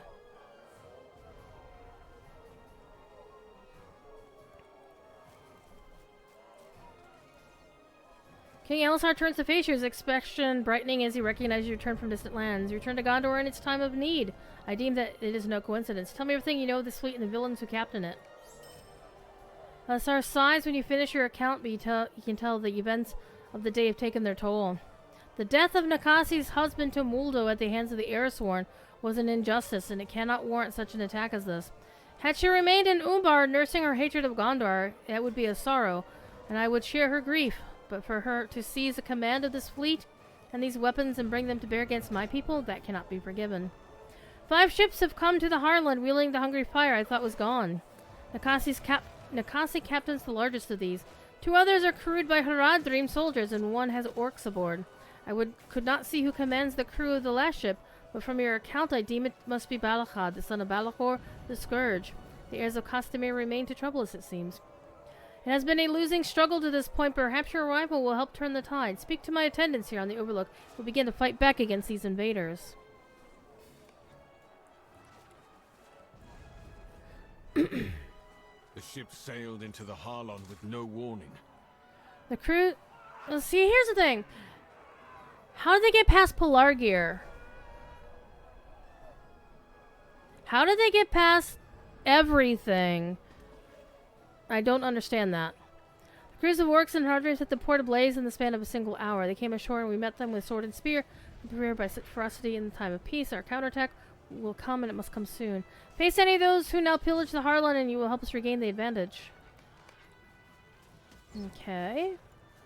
Glindor. King Elisar rode bravely from the White City and led a sortie against the invaders. Push back to this hill. During the retreat, some of our soldiers drop their weapons on the slope.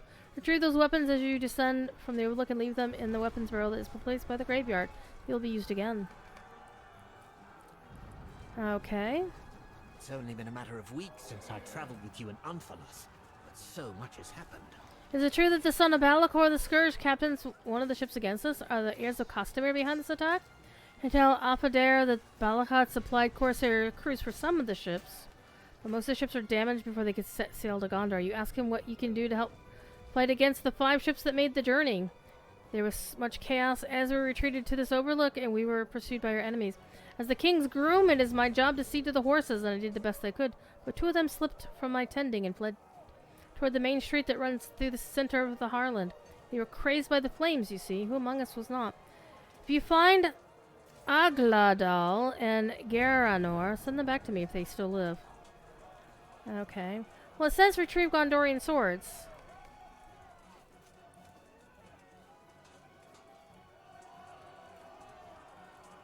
Okay. Guess we have to do the swords first. I mean, why couldn't somebody just run down the hill and get these? Besides me.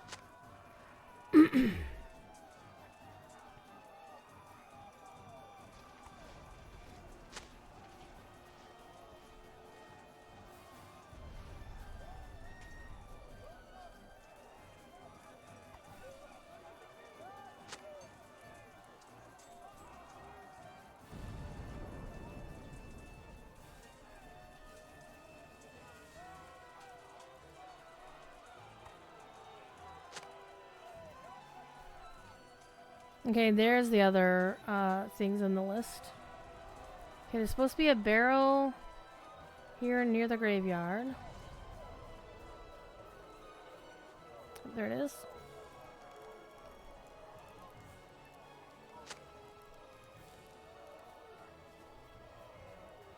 Defeat some orcs? Hell yeah, let's go.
Okay, got those dudes, and now we get the other set of dudes. Except we get to go through this one orc warrior to get to the Orachai.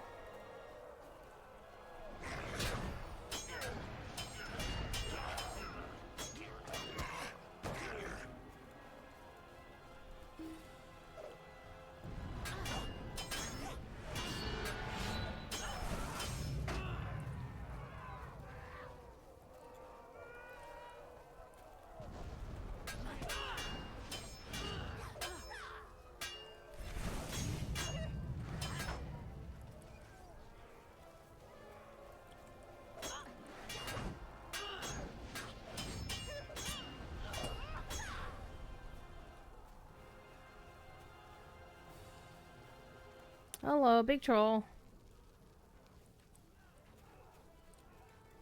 Let's go through this orc captain to get to this Orachai soldier.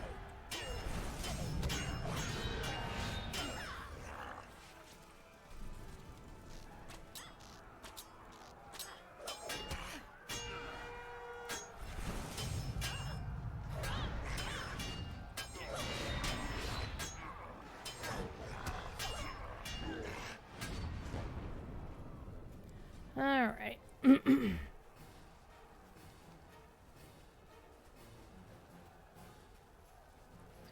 One of the things I'm noticing is that you can't see the edge of the fire. And you know we're going over here, and I'm going to make a screenshot, right? Come here, nice lady.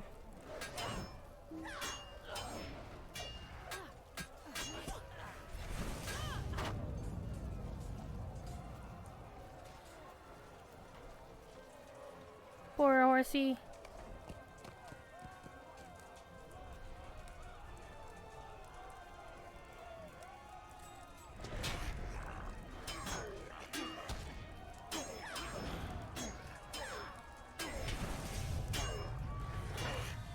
Alright, we're gonna have a little fun. We're in the middle of this battle. It's bad. But we're gonna have a little fun. We gotta. Let's position ourselves right. Nope, not quite right. A little bit more that way. There we go.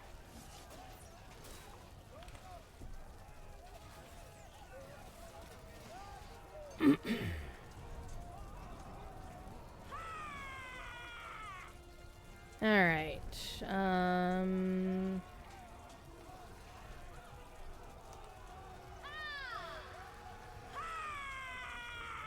You know I've got to take 5 billion pictures of me standing in front of blue fire. It's just gonna happen. Not with that thing in the way. Let me adjust the camera just a smidge. There we go.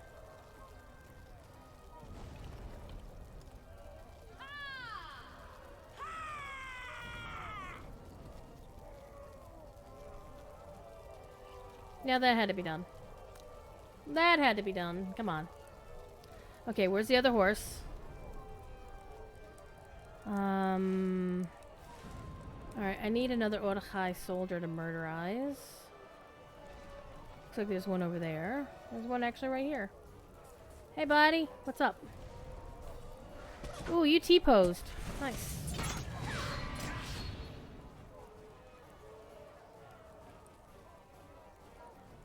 Find the other horse, which is obviously over this way.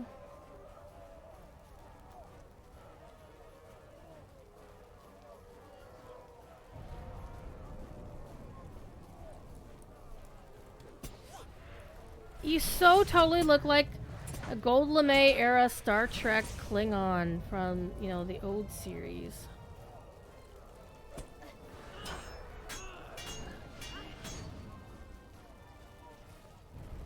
This blue fire is so cool.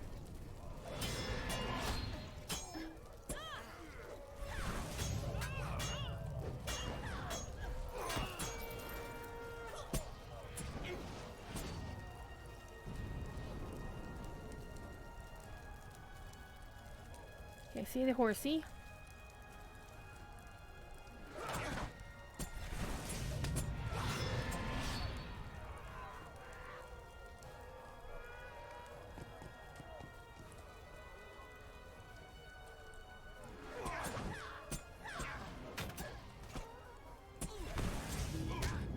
Alright, let's return to the graveyard. Let's see if I can get out. I'm gonna run through the fire. Nope. Well, that wasn't one of my bestest of ideas. Go back the way we came. We know there's a way through. Let's find another way through. That blue fire just looks so damn good. I know it's evil fire in this circumstance, but it's cool looking.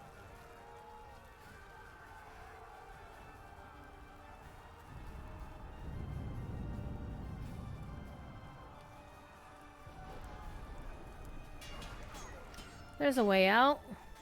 We'll fight our way out.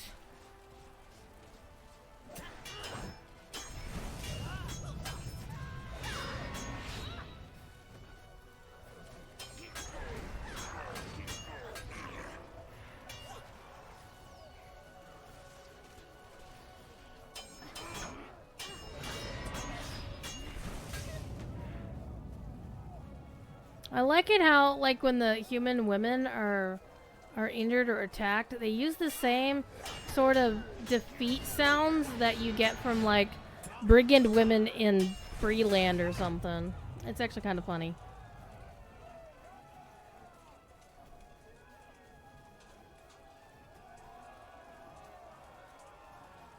Oh, the king has come down from the mountain.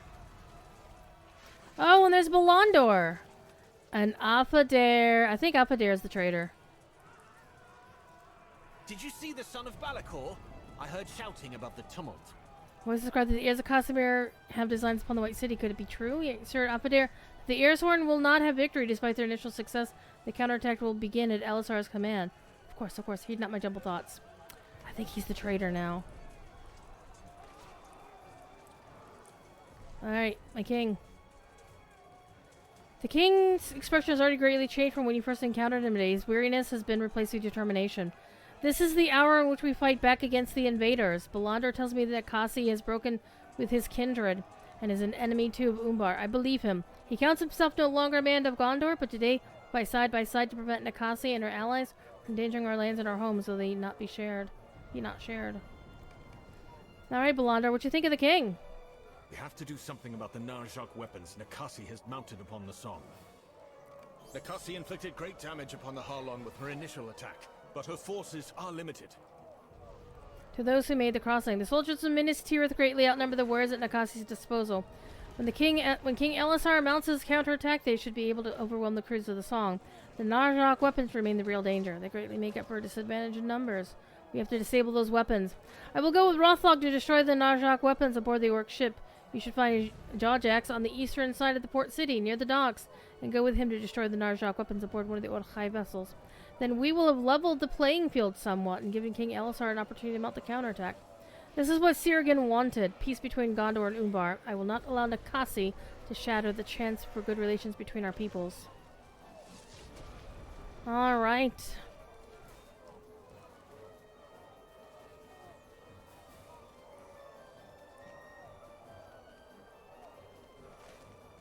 Man, it would be nice to have a local map of this. But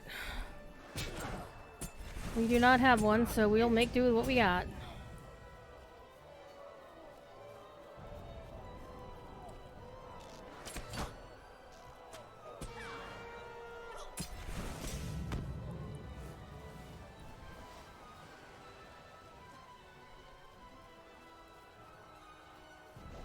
I don't know if we can get in from the other side or not. Otherwise, we'll have to go back the way we came.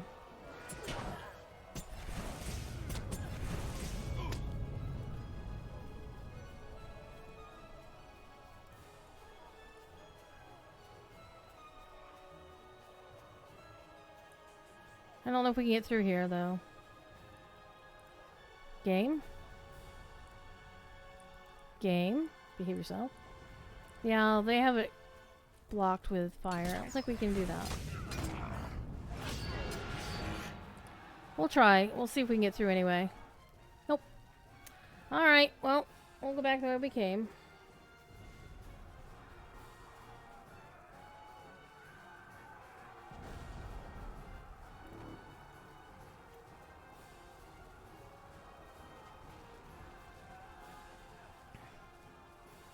It'd be nice if we can cut through here, but... Oh, we can. Nope. I'm just running through fire.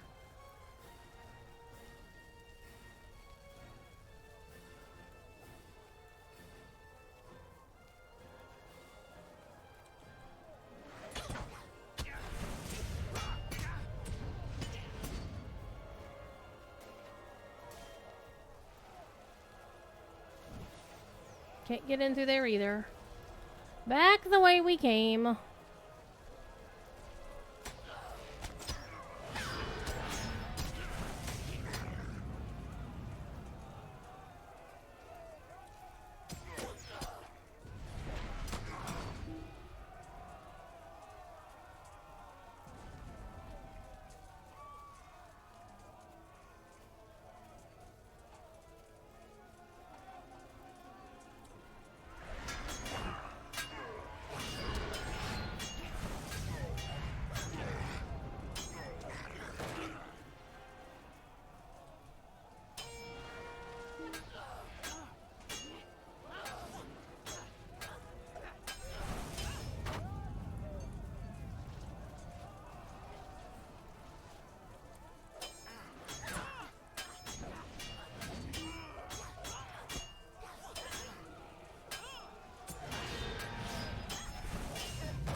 So, out of the 100+ ships that were in the Fearwater, only 5 of them made it. That's not damn bad, I have to say. That's not bad at all.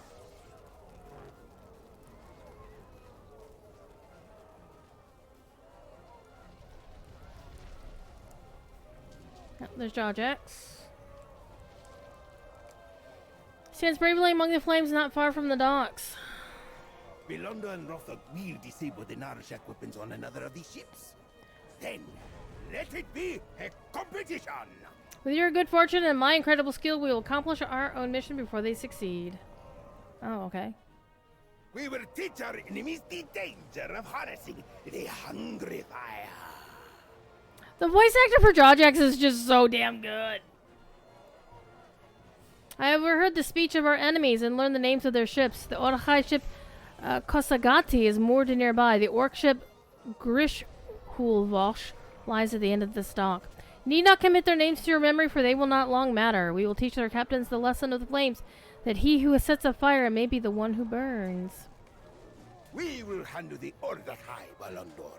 You and Rothog can take the Orc ship. It will be done. Hi, Stormlost. Attack! Hi, Stormlost.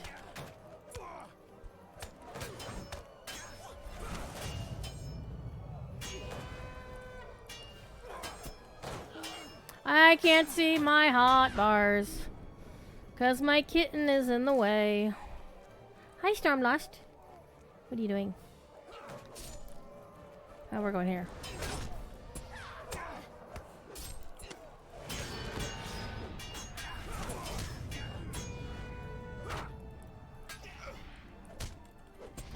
Gombok Boro, the person who would have flooded Adagim.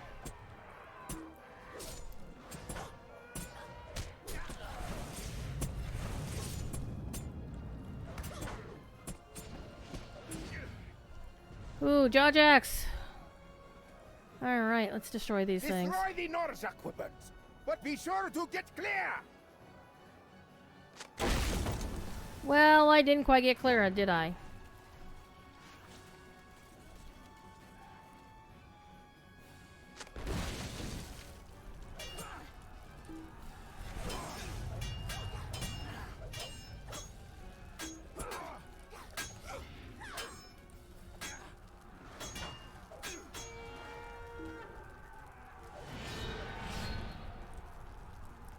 Alright. Let's have a snack first.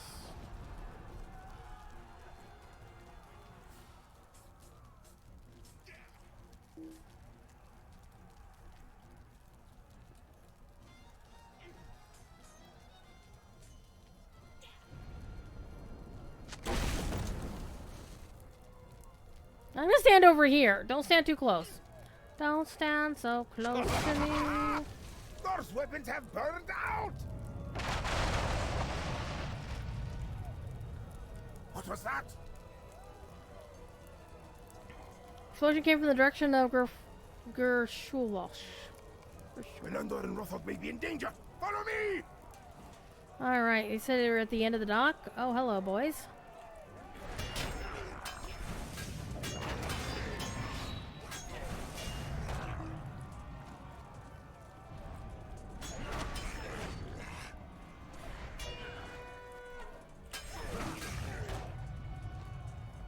Oh, it's all in flame. No! It was too late to save him. Rothog looks up from his fallen comrade, Half-Troll's own body singed and crackling in the heat. I battled the captain of this ship in combat while Belandor went to disable the Narjak weapons. Something went wrong. The hungry fire. The orcs knew our purpose here and set a trap for us. They damaged the mechanism of Narjak weapons, and when Belandor bears his fangs at you. After the explosion, I ran into the flames and carried Belandor out of the inferno. But it was too late. He completed his mission, but he has left us. Oh, man. That sucks. Gondor means nothing to me. Oh, man, he is so burned. But Belandor did not want it to burn.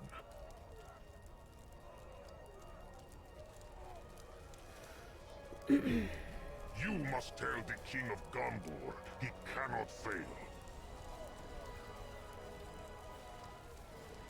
On this day, he must honor my friend Belandor with victory.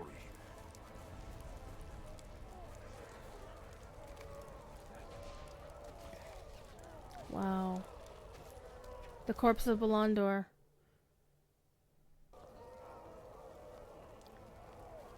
Alright, so go back to talk to the king.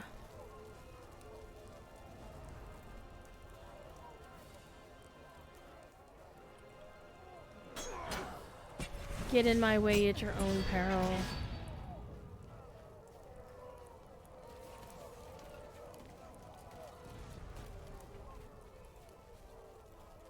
Man, who's gonna tell Meshka?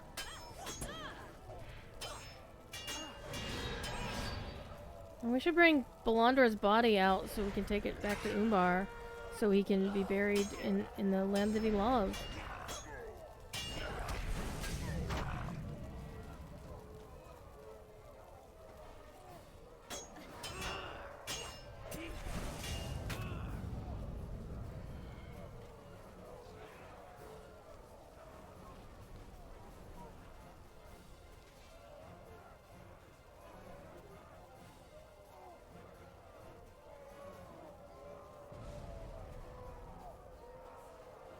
Uh-oh, the king is down?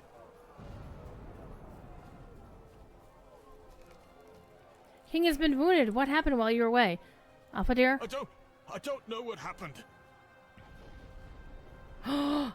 He was stabbed by a secret knife.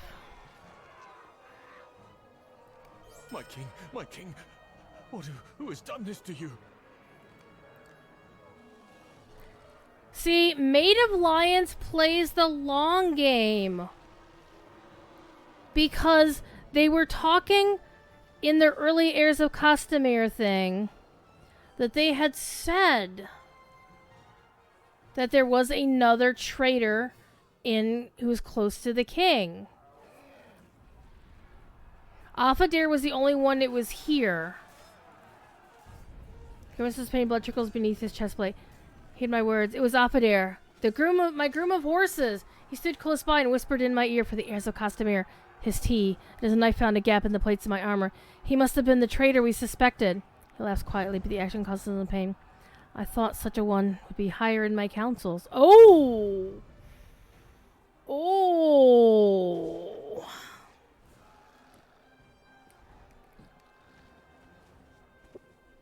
Hi, Stormlost. Kitty cat's awake. To the northern docks of the burning Harland. Yeah, we're gonna catch this asshole and we're gonna kick his ass. We are going to murderize him. Again, I keep looking for a map and there isn't one. Where are you?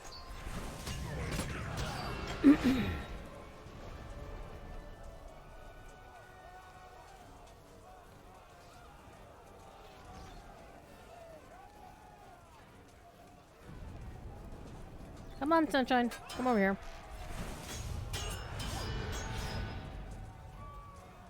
Come on, you two. I don't care if your thing is blue.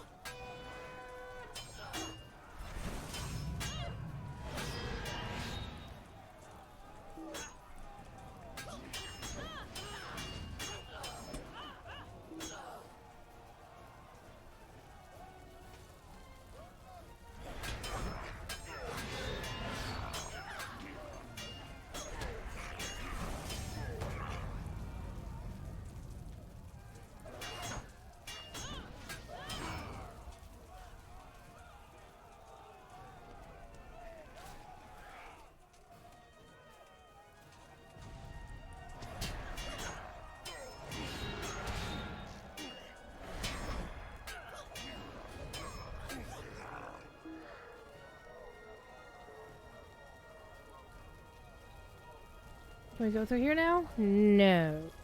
Have to go around.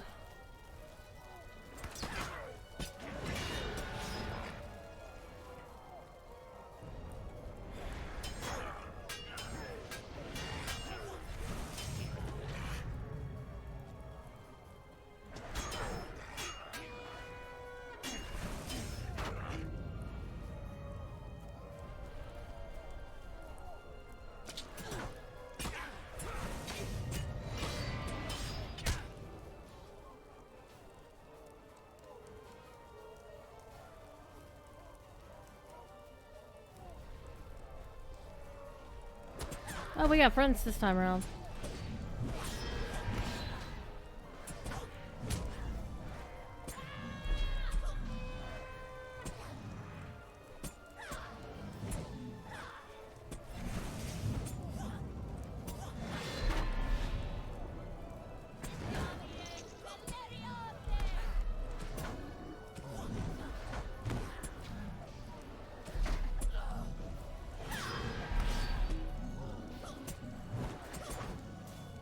Out of my way, sunshine.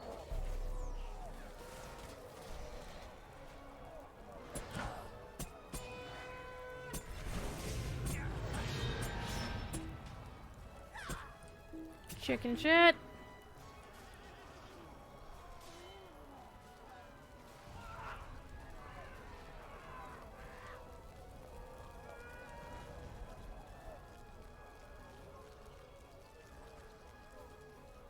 Tathata? Tell me you kicked his ass. You've encountered Tathata by the docks? Shimi Sinapadu. We must end this now. He's just ahead, but he's no one. We must put an end to his masters. Nakasi and Balakad must die. Not for the safety of Gondor, but for that of Umbar and her people. Yes, I agree. Let's go. Oh. She needs to say no more for his vengeance and justice. The end comes. The Airsworn ship moored alongside the dock here is called Fazanig, the last heir. You must see that this name comes true. Put an end to he who rallies the Airsworn. My business is with Nakasi. Alright.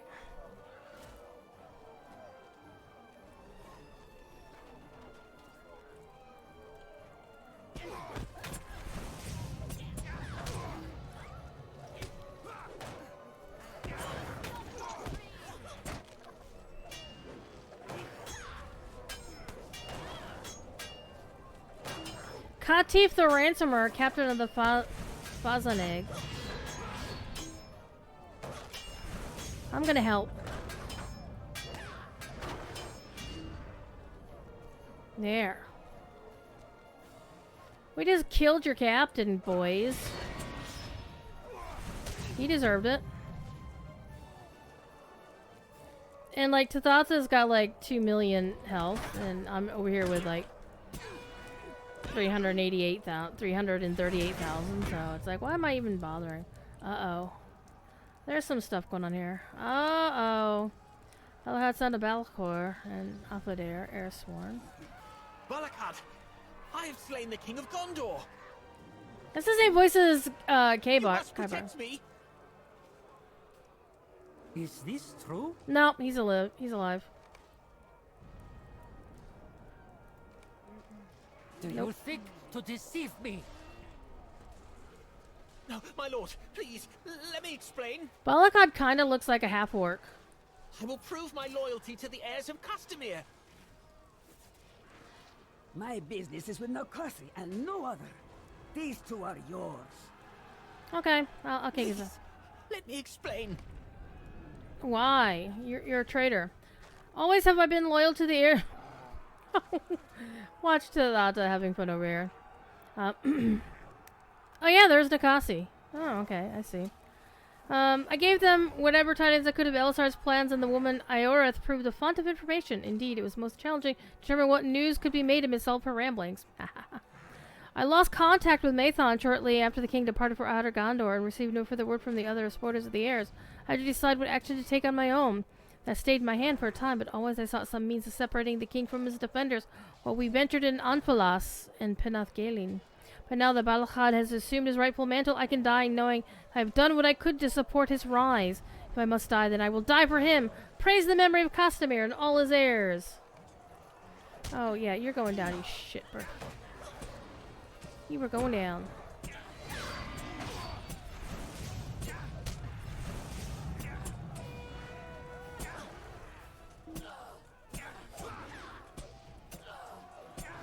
And you notice Balakad didn't lift a finger to help this guy? My loyalty in death. I I asked you once before to stand beside me. You must know the destruction of Gondor is necessary. The ancient elves, they will kill Elves? us all. Oh no, they beat Tathata. Your time has come, Balakad. Wait. If I surrender, if you grant me mercy... No! Ah! Ah! Ah! Nakasi!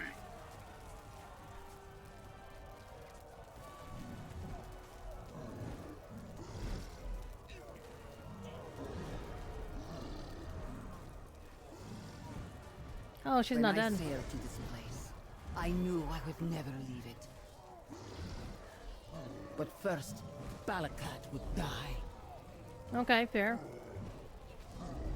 I needed the loyalty of his men if I was to have my vengeance upon Gondor. But that vengeance was incomplete, for so long as any heir of Castamere still drew breath. Now I can tell Tumuldo he is avenged. You cannot defeat me, not with Rothog and Tathata by your side. Not even with Rothog and Tathata by your side. My victory is already complete, for I have avenged Tumuldo and satisfied my quest. Gondor burns, as I knew it must. My enemies, all my enemies, have suffered for the hurts they caused me. Now I'm beyond all hurt. You have already lost no matter the outcome of this battle. Let's kick her ass.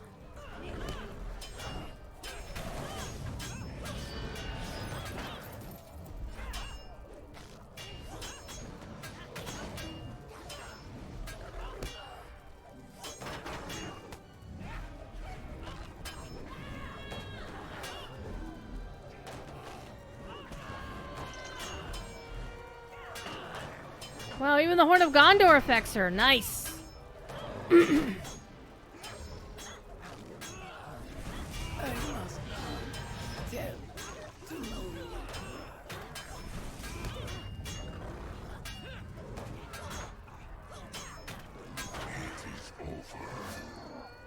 And they all fall down, go boom.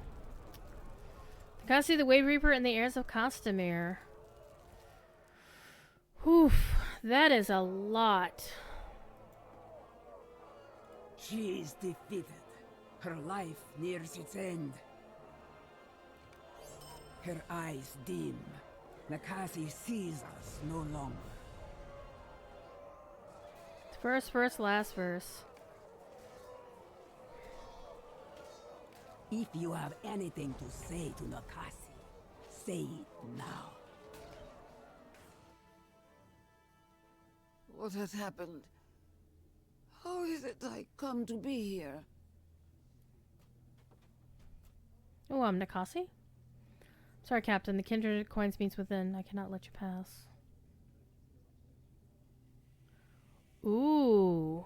Tumuldo was the member of the kindred. She was not. Where my husband goes, I go. Do you believe you can prevent me from joining Tumuldo? Very well, Captain.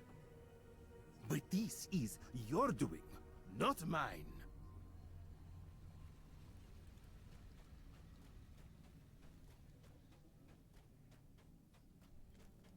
Emilka hid her allegiance to the heirs of Castamere from us. It is only right that Tathata take her place at our council. Hold, Asagoth. These are kindred matters. Our number is 7, not 8. Nakasi cannot stay. Your numbers will be fewer if you try to keep my wife from me. Anything you say to me, you can say to Nakasi as well. Are any welcome to join this kindred, then? It would appear so. We already have a Gondorian on this council. Say so once more, Tumuldo, and I will take your other hand. Calm yourselves, my friends. Remember why this kindred was formed. The kindred of the coins was formed to free Umbar from its masters. We possessed our differences, but always we held to that mission. Did we not? Ooh, they're lined up just like the thing. Think upon this question. Did the kindred of the coins live up to its... Hold on. We need to do this. You gotta do this, right? Gotta get a nice up-in-your-face screenshot of all these guys. Look at that. And now out of these... He's dead. He's... whatever. She's a traitor. She's alive. He's dead. He's pissed but doesn't really care. He just wants to get out of here. And he's a traitor. Okay.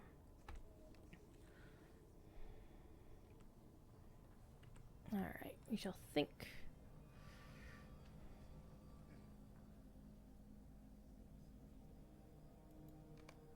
This meeting of our council is dismissed. Until next we meet, then. Tumuldo, wait a moment, if you would. I would like to speak with you and with Nikasi. Very well, Ozagath. You have our attention.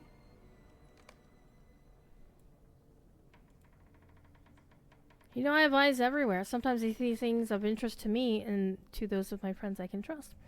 Know you of the vast lake at the head of the Ikorban? I thought not, for it appears on few maps and none in Umbar.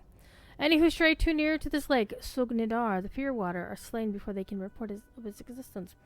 What deserves such secrecy? I have learned the answer, my friends, and I ask that you hear me out complete before you disregard my words. Pardon me. Decades ago, following the destruction of Umbar and the burning of its fleet at the hands of the hated Thorongil, the Dark Lord of Mordor commanded the creation of a new fleet to replace the one that was lost. Bahush ordered the creation of this new armada as Sugnidar, far from the prying eyes of Dunedain and Gondorian spies. The Song of Waves and Wind, it was named by its builders, and in number it would far exceed even the most grand of the corsair fleets of history. The work continued for many years, but for reasons unknown to me, Bahush began his war without waiting for the song to be ready. Only now does it near completion. Let me forestall your objection, my friends. This kindred exists to oppose the Church of Bahush, and allies with none who worship that Dark Lord, though he be gone. But the Song of Waves and Wind is not of itself evil. It is a tool, a weapon to be used, and just as Bahush set it down, does not mean others might not pick it up and use it for their own defense, and for their own aims. This fleet could be a gift to Umbar, and to those who must now lead it through dangerous days. Who else knows about this fleet? Only those I can trust. Harmelak believes it will not be finished in time. So she knows. And Kortek thinks it will not be enough. And he knows. What do you believe, my friends? Can it be that Gondor will choose peace? It may not be necessary to release the song. Perhaps not. We will not know until someone sails to Gondor and presents them with this choice.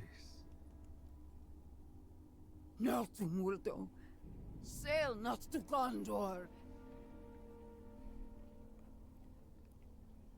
You will come with me, my love. The waves will never part us. Together, we will learn if Gondor desires peace.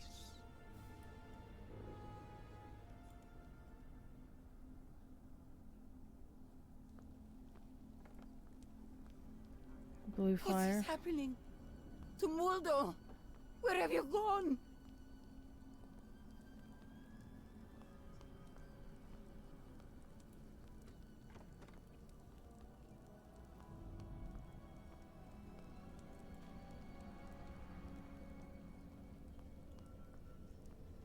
It is time to go, Nakasi.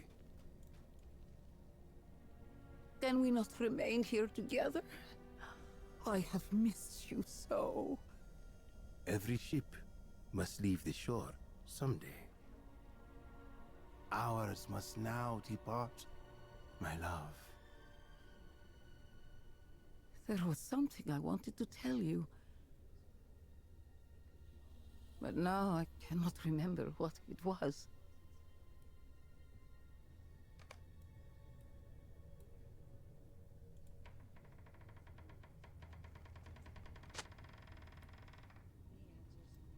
Yes, my love. Let us sail beyond the darkness of this life.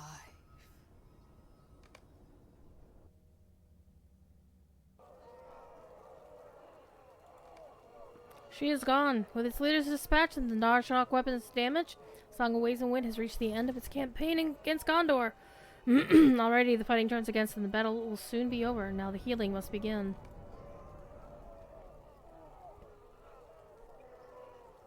Dr. Linneo in the Harland Infirmary. Alright. Let me put your mind at ease. King Elisar's wound is shallow, and we tended to it in time. He will survive the traitor's blade.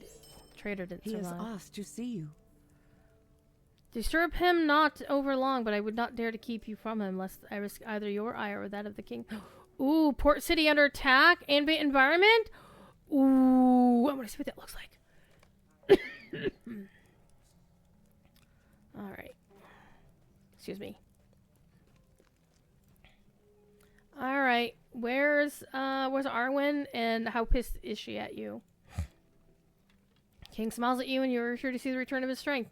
My friend, I am glad to see you survived the battle. The reports I have heard tell me the threat of the song has ended.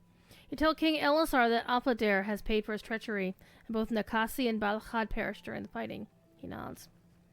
Would that we could have dissuaded them from this course, but alas, only rarely is that possible. I confess to you that it never occurred to me that Alfadare could have been the supporter of the heirs of Castamere, whose presence we suspected in Minas Tirith. The gaze of my suspicion turned always to those who wielded greater power than my groom of horses.